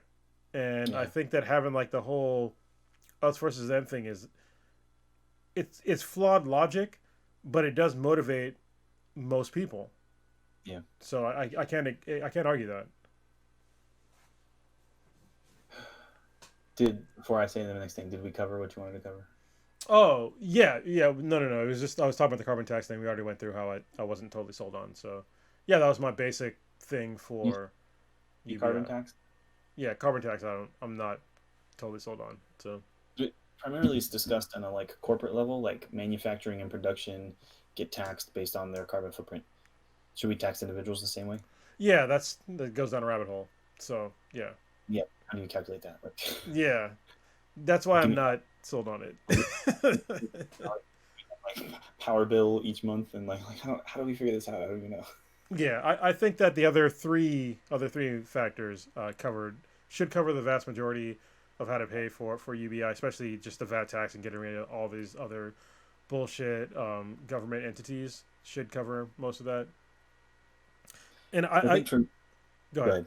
No, go I ahead. I think part of it is like, okay, I could support that, and then how do I practically implement that is two parts of any of these discussions. Like, it needs to be a thing we can actually functionally make happen, and I feel like that's the issue with the fourth one, and I think that's probably where you're hesitating too. Is how do I do it right? I get the idea, and I think the idea is good, and I think that maybe for some organizations we could start it and start learning how we implement it and then maybe be able to figure out ways to apply it to other things. But like right now, I have no idea, honestly, how to even implement that system at a level, anything other than like huge manufacturing plants. Like, so I have stock in a like steel production company. Like I could see them being able to have a pretty easy evaluation conducted by an organization and like, okay, this is the amount of carbon footprint calculation that you have, and then you're taxed based on that calculation. But then, like, what's the carbon footprint for Walmart? Like, do we calculate the number of miles driven by every single diesel truck that they have, and then what speed was he going, and Yeah. the factors entirely. So, because I watched this thing on the massive shipping um, vessels, like the ships that are like the huge shipping ships. And so, if you look at carbon footprint, if we wanted to look at like a simple solution, they have a based on the amount of stuff that they do and the amount that they produce, like their percentage is really high. So based on costs, not on trying to be green, Maersk, obviously like the hugest production company like for those things and the ones who do most of the shipping, decided to reduce the speed of all of their ships by like 4 knots. Right, it ends their movement time by like a day or two to move these huge shipments from place to place, but it reduced their amount of fuel consumption by like 14%. Yeah. Like, hey, if we reduce the fuel costs or we reduce the fuel consumption across these same trips and only extend our day amount by this, we still make this much money and we don't spend this much money, so it's good. But it's like it also reduces your carbon footprint by like this huge amount. Yeah. So that made me think, I'm like, well, then if a semi truck is going a certain speed and diesel, and like all this, I'm like, oh my god, the calculations start getting crazy. And if we're trying to figure that out for these companies, that's a huge Well, part of it. and that's where automation would actually help. Even more. It's just like another kind of nail in the coffin for people doing anything. But like when it comes, yeah, I mean when it comes to like the carbon tax, for me it's like listen, UBI in using the VAT tax. So most people think of like the VAT tax as like being like a certain rate for everything. You can make the VAT tax like an elegant solution. It's like, hey, you can either raise or lower the VAT tax depending on the product and what you're doing.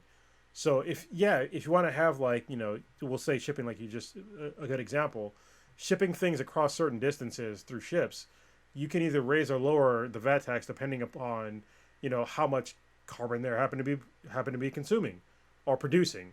Um, you can use that same solution towards that. I don't think you really need to have like an actual separate carbon tax for that. Be like, hey, listen, if you want to do these things, then we're just gonna up the VAT tax up certain percentage points if you decide to do it, a certain way. So I don't know why Yeah. you need to have a separate thing for that. One of the concerns usually brought up when I bring up like a flat VAT type style, like a sales tax, is generally that for those who are extremely wealthy, they don't spend on a regular basis any kind of a significant portion of their actual wealth, right? Whereas the person who is struggling is spending a very large portion of their money all of the time. So even a small tax of that percentage of their spending is a significant portion of the amount that they have. Right? Yeah.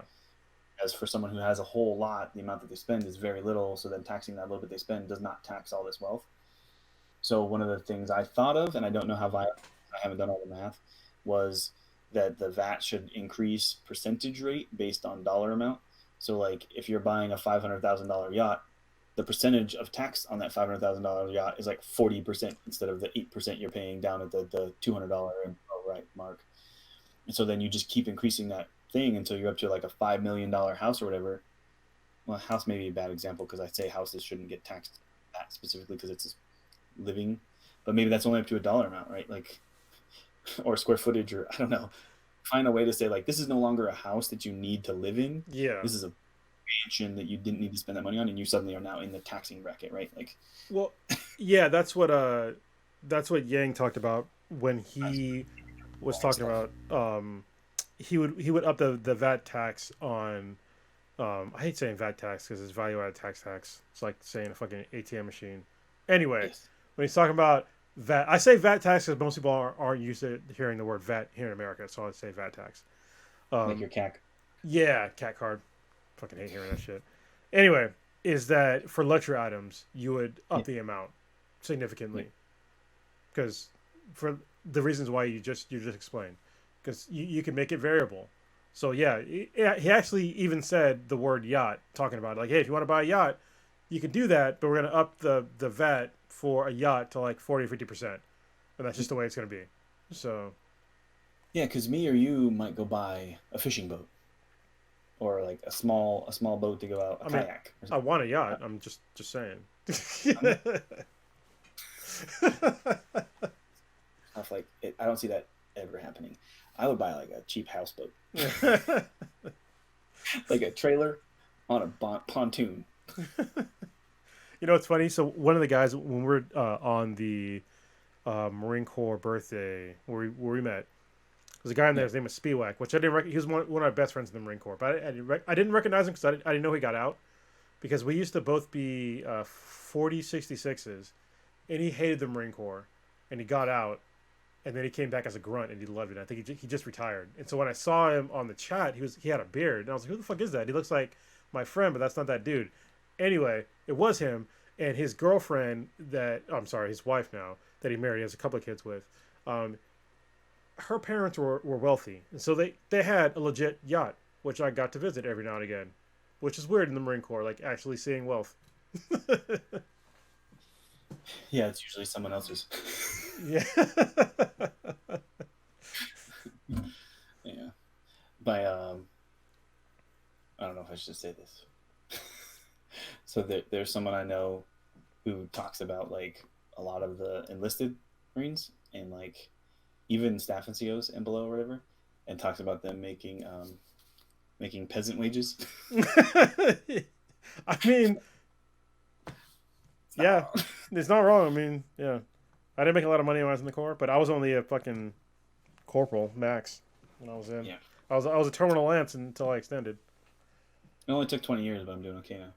Yeah, it takes a while, and then once you get out, well, actually, it's weird. So, like, when you get out as like a Marine with like skills, after you're gonna have viable skills when you get out. It's like, what are you gonna do? You're gonna. So I'm faced with that choice then, right? Because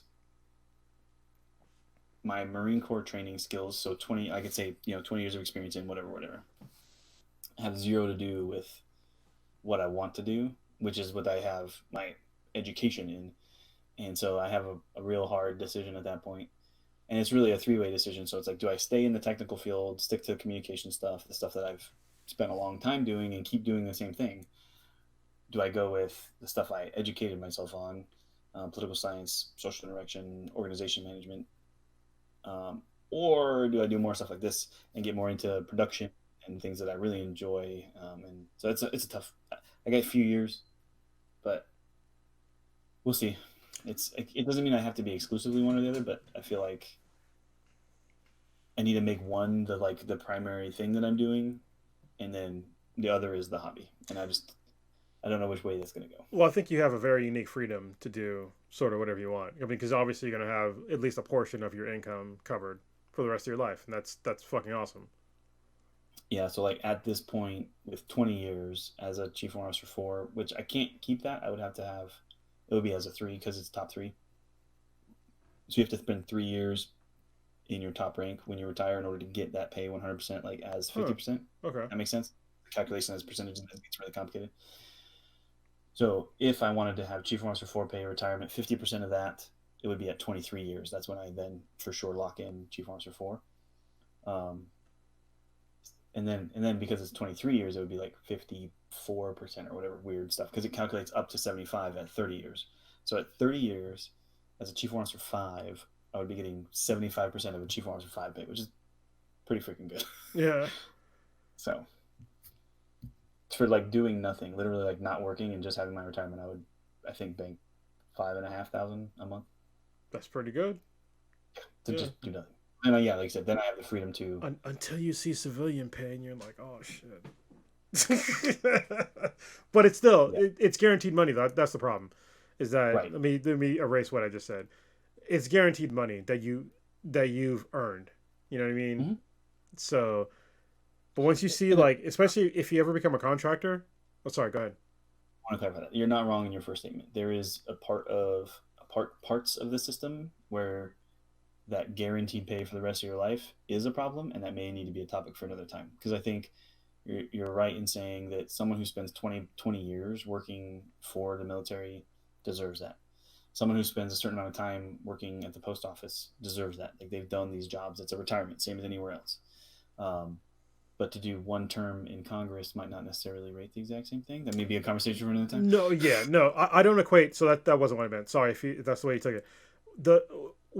What you've done in your service, you earn definitely 100% of what the fuck you're going to get for retirement. So no, unlike I felt like you were maybe trying to defend that position, like take that position on it because you're trying to take back it's a problem. So I was kind of agreeing and disagreeing, saying that I think I understand that you're saying that it's not a problem that I am, but I think there is parts of the system that is a problem. Oh yeah, it is. It's just not in the military, because I mean, point. Like I think that there's some places we could talk about needing to maybe not do that kind of a system. Yeah, 100%. Because you're not getting shit under the table. Well, that's a whole different discussion. But yeah, it's crazy to me. But anyway, once you see like what civilians make as contractors, like I don't think I told you. When I went to Iraq, I got paid $250,000 for a year, and once the DoD paid for my slot, it was anywhere between 1.2 and 1.6 million dollars for my slot for just a sand guy. I got offered $480,000 to stay after I was gonna leave, and then I came back for like 380 or something like that. And so that's like that amount of money. Like most people don't even know what the fuck to do with that. You know what I mean? It's like it's so insane. But it's also after I did it, it was just like, why are we doing this? Like, why are we paying? I could have done this as a Marine. Yeah. You know what I mean? I really could have, but the Marine Corps and especially NMCI and bad leadership in the Marine Corps kind of forced me out of like really doing what I wanted to do. I loved when I was in the MEU. I fucking loved it. But when I came back to Garrison, I was like, this is fucking nonsense. And that's the main reason why I got out. The MEU's a good time. I feel like, and there is a pretty big push. I don't know if you've read Commandant's Planning Guidance, and if you want, I can send you a copy. It's actually pretty interesting. The Commandant we have right now, I think, gets it and is trying to make some big changes. That's why Tanks is gone. He's like, I want us to focus on what our role is and what our job is, you know? Yeah, and it should be gone. I think we talked about it before the podcast started, but Tanks should be gone. Yeah, because what's amphibious about a tank? Yeah. What's anything? What the fuck? When have you seen a big tank battle since World War II? Did we use tanks in the Korean War? Did we use tanks really in fucking Vietnam? Did we use tanks in the Gulf War, sort of, but it's only to show like we had tanks that are better than your anything. But you didn't need to. You could have just dropped fucking bombs on them. Like all they did, I think, it was like roll in a line across the desert, kicking up sand. Like you're like, that looks cool. yeah, But look how big my dick is. It's fucking dumb. I could look it up. I don't know. There might have been a battle or two somewhere, but I think you're probably right that since World War II, it hasn't been a major factor. Um, but he's talked about it, and I think that if basically like any time in garrison should 100% be spent making the Marines better at being able to be somewhere else. And I think we spend too much of our time maybe being hyper focused on what we're doing right here rather than like is what we're doing right here getting ready for over there. Yeah, that was the thing. So hold on, real quick. Let me tell you, this is the exact scenario that happened when I came back from the MEU. I was a comm chief for a matter of months in the MEU, on the 11th MEU back in 2002 as a lance corporal. And so you know that a lance corporal should not be a fucking comm chief. But I was a comm chief on the MEU. They ended up getting a staff sergeant eventually, but it took us some time to find somebody. And I was good at what I did, you know. And I came back from the MEU, and there was a first sergeant who came from the grunts, and he wanted me to go march Marines around on the fucking parade deck all day. And I was like, do you not understand what my job is? Like, yeah. I'm good at training Marines to doing this job. I'm not good at like telling them how to march. Like, I don't really give a shit about marching. Like, they need to be able to secure our fucking networks. So and I will say this, so this is a position that I have and that I can say is my position regarding the Marine Corps, and I would tell a Marine officer the same thing, which is that the Army does their system with their E8s and E9s. It's a little different. I don't know if you know what that is. So in the Marine Corps, we have designated master sergeants and first sergeants and master gunnery sergeants and sergeants major, right? Yeah. You become a first sergeant, you will become a sergeant major, and you only ever do leadership development and command level type stuff.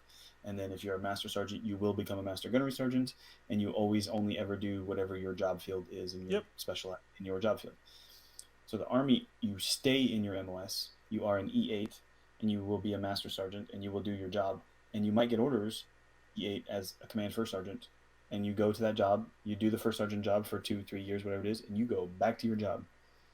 So you still have to know how to do your job when you're done being a first sergeant. You might go, and then someone will look at your career later when you make E9 and you're, chief master sergeant. Actually, I might be screwing up there, right? That's Air Force. Anyways, E9 on the professional side, and like stay in your job, and then go, oh hey, he was a command first sergeant at one point. Let's move him into command master sergeant major position for a while, and then move him back to his job. You still have to always go back and do your job at some point. And I think first sergeants generally get mad at me, and sergeant major get mad at me sometimes. I phrase it this way, but like you still have to know how to do your job. You don't get away with just going and being a Marine, and it's kind of unfair to the master sergeants and the master gunnery sergeants because in most cases at a command, first sergeant has to go on leave, or the sergeant major has to go on leave, and he's one of one. We just all go, oh hey, the master sergeant can fill in for a little while, or the sergeant or the master gunner can fill in for a little while, because we just expect them to just be Marines, and that's what we want the first sergeant and the sergeant major to do. Yeah. We don't ever expect them to go back to their job, and that's kind of frustrating. So I would rather see the system move to the way the Army does, where we expect them to be professionals in their job and professional Marines, and still lead Marines when you get assigned to do so, and then go back to your job. So it's not a popular position. No, it's only not popular because you said the A word. That's all. Because you said the Army. Yeah. I mean, I really dislike the Army on like the vast majority of things, but well, you just explained. Like I understood it from obviously the Marine Corps side because I was a Marine, am a Marine, but from the Army side, like, I didn't know that happened. But I also have worked with the Army as a contractor, and the Army's still all fucked up. Yeah. So even with that being said, like I've seen the lack of discipline, but don't get me wrong, the Marine Corps has never really lacked discipline. Right. That's not a problem. The problem is knowing what the fuck you're doing and being a decent leader. And I think that I'm saying this from the outside now. Obviously, I've been out for a long time. But when I was in, I saw a lot of people. I had maybe 3 people that I actually trusted as like senior NCOs, like stuff. And like the rest of them, I was like, they don't give a shit about me. They don't know what the fuck I do. They don't understand me as a person. And We can't have that. yeah, it's like there needs to be more personability. And like the ones that that I was actually cool with, like they understood what I was like. Uh, he was a gunny back then. It's a guy named Gunny Reyes. He basically saved my Marine Corps career.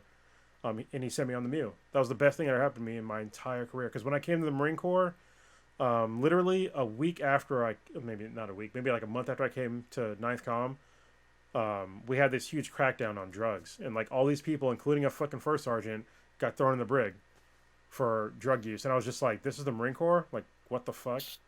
It's a tough first impression. Yeah, yeah, yeah. I think so. Like your example of you going to the MEU as a lance corporal and stepping it up and being the comm chief shows that the leadership requirements that we put on Marines, if held to the fire and trained even just basically as a Marine, and you take that shit seriously, any of us could be put in leadership roles and take over. So I'll put it this way: like in any of the schools for like leadership schools. So I would say even TBS for lieutenants or for the warrant officers, or when the lieutenants come here for school, there's 75 of these guys, right? So 75 lieutenants in one group together. Someone's in charge. yeah. And so then they rotate that stuff through and teach them that like whoever is in charge, and the rest of you, even though you're the same rank, shut the hell up, and that person's in charge because they're making the decisions. And we ingrain that into Marines, right? And you know this. And so if everyone else was gone, and there's actually so there's a pretty common event that we'll do where we will say that it's like an NCO day, and all of the staff NCOs and officers are off for the day. They're gone. Go do something else. Go to a PM. Go somewhere else. NCOs take over the unit, right? They like sergeant is the CO, a sergeant is the XO, corporal is the OPSO. Like you take all the jobs. Here's all the tasks that need to get accomplished today. Get shit done today. And they always are like really, really fun days where we come back. I did it as a sergeant, so I was like this one of the senior positions, and it teaches you for a couple of things. One, it makes the officers who maybe didn't realize it put faith in their NCOs and trust them to get stuff done. But it also teaches the NCOs like, oh damn, this stuff's not easy. Yeah, yeah. These guys are managing, and I didn't realize how much work they're doing every day. That's, gosh, so obnoxious. I'm glad I don't have to do this job. I'm glad I could just be a sergeant and get shit done. And yeah. So it helps everyone feel like they understand each other better, and I don't see those happening enough. But they're also really hard to coordinate, so I get that. But that shows me that if you can take a sergeant and make him a major for a day, and they can still figure out how to get stuff done, that we could do this another way and not have someone dedicated and losing their perspective on what people's technical roles are for jobs like ours. Yeah, well, I mean that's one of the cool things about, I don't know about the entire military, but I know about the Marine Corps, is that the Marine Corps is really spectacular in being able to handle complex problems at like even like the base level, because like it's ingrained in us to like really adapt and overcome. And I think that most folks they don't really understand that. It's just like, I don't even know how to put it for civilians, but it's like if something bad happens, like Marines expect that, and then we just adapt and we just roll with it. Where I think that other militaries around the world, like when something bad happens, or you lose like a lieutenant or a captain or whoever the fuck, that can just break down the whole chain of everything. In the Marine Corps, it's not really. I mean, it's a big deal, but it's not a big deal when it comes down to like the company, or even like the fucking fire team level. Like you're still gonna do your job. You know what I mean? It's like you were told your orders, you do what you have to do, and then whatever happens afterwards, we'll figure out. And it's really amazing with the Marine Corps, because because we're usually so strict on everything, and I don't know how we reach like this really weird like getting the best of both worlds. I don't know if it was by design, but it happens. Like seeing Marines just go through all these crazy adversities and still like just pulling through, meanwhile going through very strict guidelines on what to do, and then knowing like instinctually like to just come out of the box and like, hey, like even though this person said do this, shit's fucked up, I'm gonna do that, and then just just doing it. I think it's really cool, and I hope that that's still the way things are today. It is, and I think it's a realization that some people maybe let off for a little while and are working to fix. And I explain it as commander's intent, right? There's like the execution, real specific tasks, and then there's just always the overarching concept, and that's how you do that stuff. So as long as you understand what the big goal is Yeah. and can see the bigger picture, you can get things done within that scope, even if it doesn't match up perfectly with the steps, and no one will be mad at you. And then Marine Corps, at least. So that's the idea. Yeah, accomplish the You, mission is like that's what we all got to do, right? oh, sorry, what? I said accomplishing the mission is what we're all supposed to do. Yeah. You remember the concept of the strategic corporal? Have you heard that term? You remember that term? Oh, vaguely. It's been a while, man. Yeah. The idea was like you'd have a corporal on a guard post in a position, and he's like the senior dude there because he's corporal and three lance corporals there, and they're just on guard duty at a checkpoint or something, and like cars come up to it, and on this block you know that this area is like high conflict area. Meanwhile, this area we're handing out food, and like in that area, so like you have whole different levels of conflict going on all around you, and you have to make decisions within that space, and you're expected to do so. And that's a lot for a 19-year-old or a 20-year-old corporal to figure out on their own, but we trust them to do so because they get the whole picture and know that they should be expected to manage that situation. And it's kind of ridiculous for a lot of people when they realize that's the level of trust we put into like a 19 or 20-year-old dude or chick. Well, and it's also, I mean, when you talk about like even below that level, like I think the Lance Corporal Underground is like Yeah. that is like one of the biggest secrets that I think the Marine Corps has over any fucking military branch ever. Is like the fact that you have like this whole, like E3 level that has like all this knowledge that is it's basically fucking secretive, but Mm-hmm. they share it amongst each other and like maybe some of the corporals if they're cool, and they still get stuff done. And that's like in E3 is basically a guaranteed rank in the Marine Corps, unless you're really fucked up. So Right. Yeah, and they just get stuff done. yeah, You just yeah. know what your jobs are and get it done within that scope. And again, like I said, there's somebody who's not going to figure it out on their own, but something about the way we train them, it gets them pretty used to just figuring stuff out. I think it is now that I'm on the outside. It's that we've the Marine Corps has conditioned Marines to expect so little. Like we're so used to like having not the best anything, and there's a like I don't think that the Marine Corps could not exist if every Marine was happy. You know what I mean? Like Yeah. we're so conditioned into like living in the shittiest Yeah. conditions and just like dealing with it and just like I mean you know what I mean. Any Marine that's listening to this knows what the fuck I mean. It's just Yeah. like you can't be happy and do your job effectively. It's that inherent disgruntled nature that like makes you push to get that stuff done. Being Yeah, disgruntled makes it functional. yeah, and it's such a weird dichotomy. It's like I'm gonna be angry and get this job done still. Like you can't get that in in civilian life. Like I'm not gonna get mad and then want to do my job better.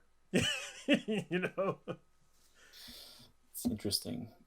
Have you no, yeah, never mind. Sorry, I lost it. I mean, we went way off the fucking topic from UBI at this point, so you can talk about whatever you want. We're just gonna be like free flowing at this Yeah, point. full thoughts. What's up? I said this is kind of the closing thoughts, I guess. Or so, what was I going to talk about? We were just talking about. So I'll close with this, I guess. It's still another rabbit hole kind of topic, but we did talk last time about um, like integrating more advanced concepts, right, of training and like using AI and VR and AR and some of these other things. So today we did a pretty cool training event with our guys where we used a Humvee simulator. I don't remember if I talked to you about starting this idea.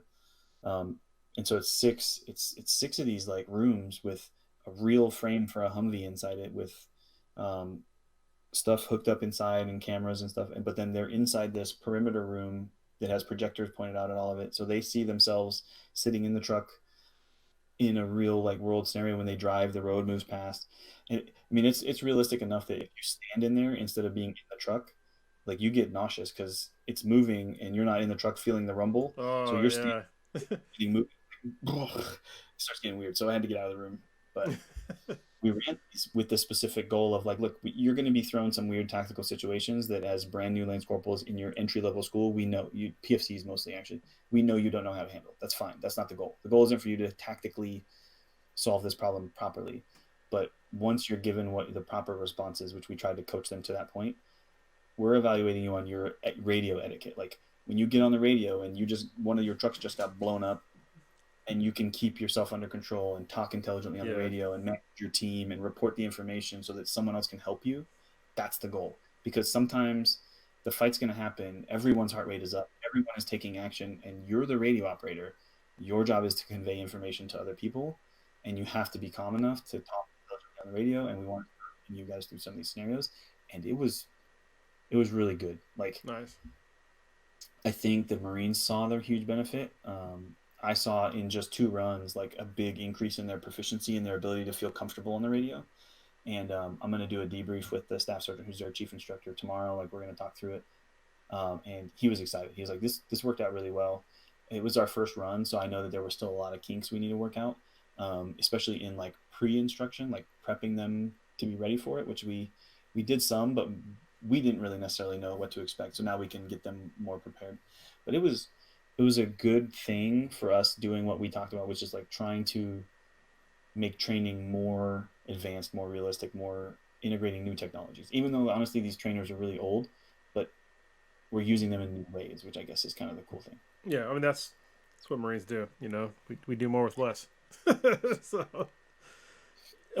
actually, I do have a question as you're doing the closing comments. You were talking about like things under pressure. When I got out, there was a whole like big map thing. That's still going on, right? You still doing big map? So do you guys train like? So I did jujitsu for like the longest time up until COVID happened. But do you guys like actually like do you get into grappling at all?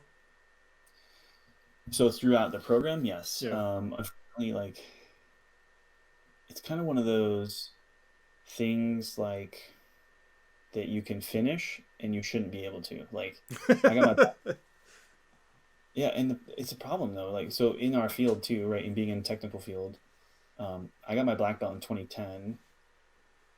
I can't go become a martial arts instructor, which is like the next level up. That's the only way to get another level is to go become an instructor and get a tab on your belt. Yeah. Because 2 reasons. One, like it's meant for NCOs and staff NCOs to get. Being a chief officer, they're going to be like, "Why are you even here?" Because it's fucking fun.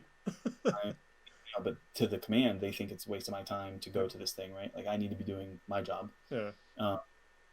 But also, like I am never going to be able to have time to instruct people. Like I'm not actually going to run a course for 2 weeks. It's just not going to happen. Wow. Okay. So that makes sense. Of that course also on me, like why would I make you an instructor who's never going to instruct? So like I don't get to do sustainment. I don't get to like do regular training as a like advancing my martial arts training as a part of it.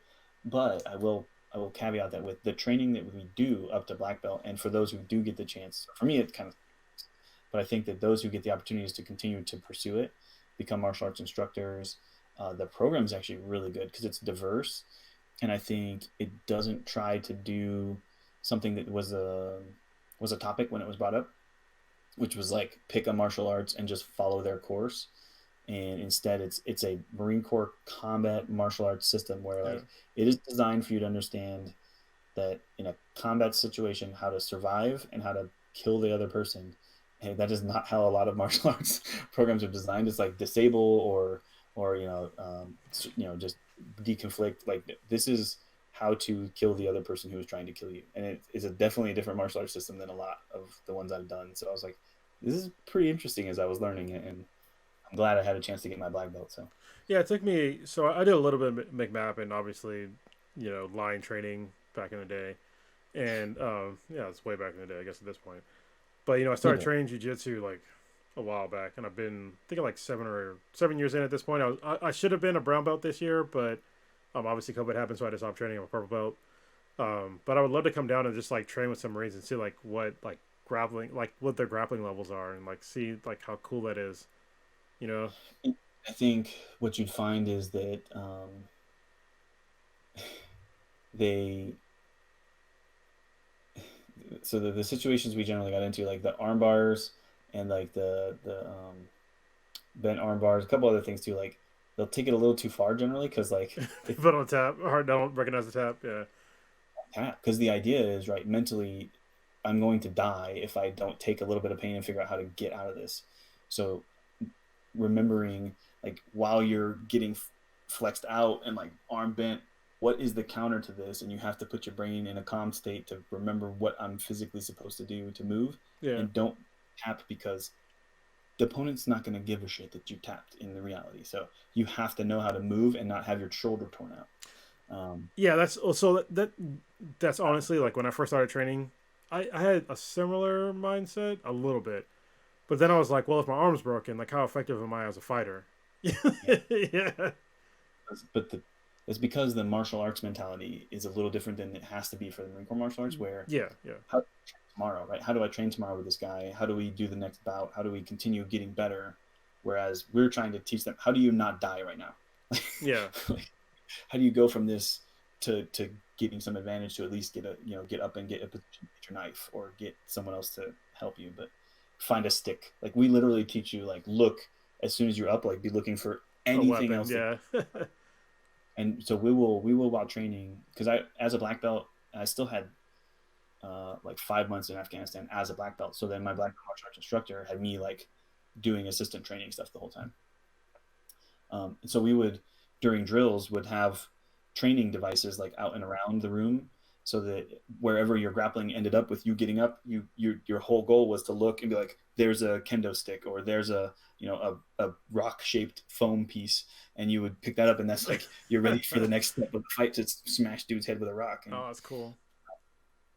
it's fun, but it's also like it doesn't like you can't just go, oh hey, I was a black belt in Marine Corps martial arts, can I get my purple belt in judo? Oh no, yeah, that doesn't. Yeah. Martial arts that agree like, hey, we can allow you to pick up this belt if you did that belt in that one.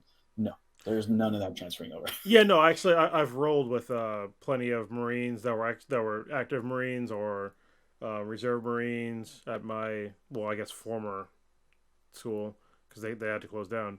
And then I also rolled with a bunch of cops and a bunch of other people from various walks of life, and it's just like, yeah, you can't expect to like come from a different background and expect to pick up a belt. And what's funny is like when you're doing jiu-jitsu, and like there's some folks that want to do that, and I used to sort of be an enforcer, where like somebody would come in as like they would think that they were like supposed to be a higher belt, and I would just fucking wreck them, because I used to be like a bigger guy, and it's just like, yeah, it's like you gotta understand, like it's doing like jiu-jitsu is like obviously, I mean, if you can't strike, you're taking away like a certain amount of things that you can do. So that's what most people in jiu-jitsu don't really understand, and something I had to kind of throw away when I started doing it and like competing and stuff. It's just like, hey, I'm not gonna hit this person. I'm just gonna try to like joint lock or choke them. So, but like, yeah, seeing them come and like just pure grappling, it's like, yeah, it's the world's a lot different from just pure grappling. Yeah. Well, because too, like, so a lot of the martial arts that teach grappling as a component of it, grappling is generally an element of a counter to a strike, or an element of a takedown.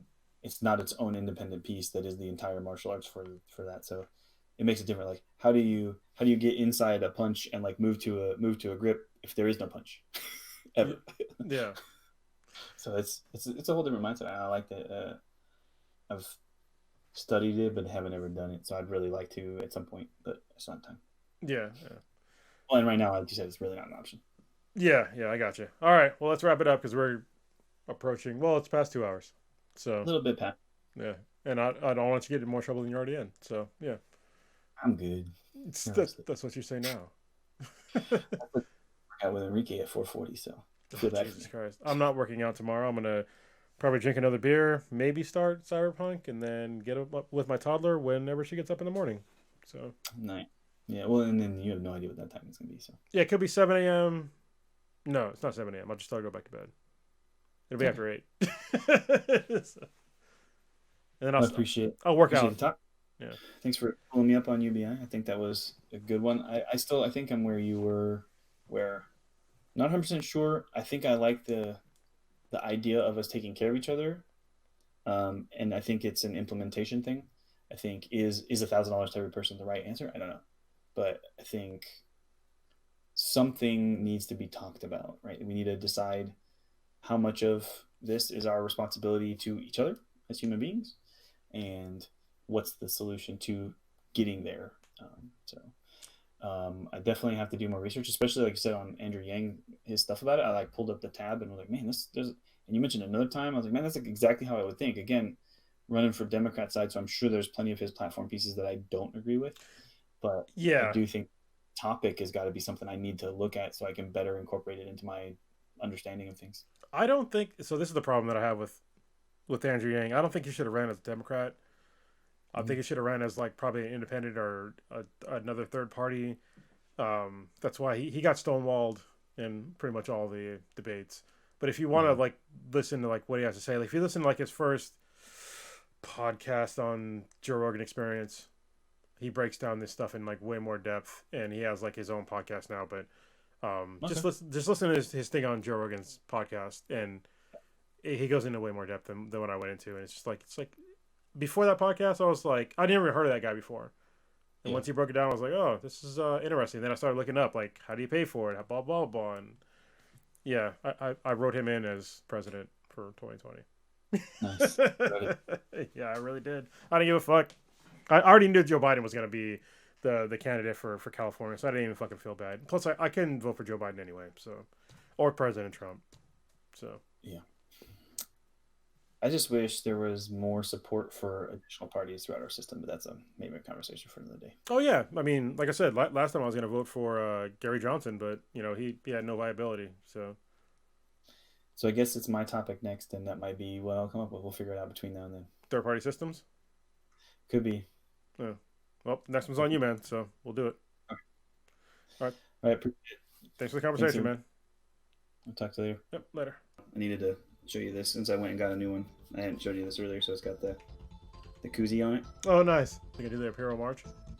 It does. That's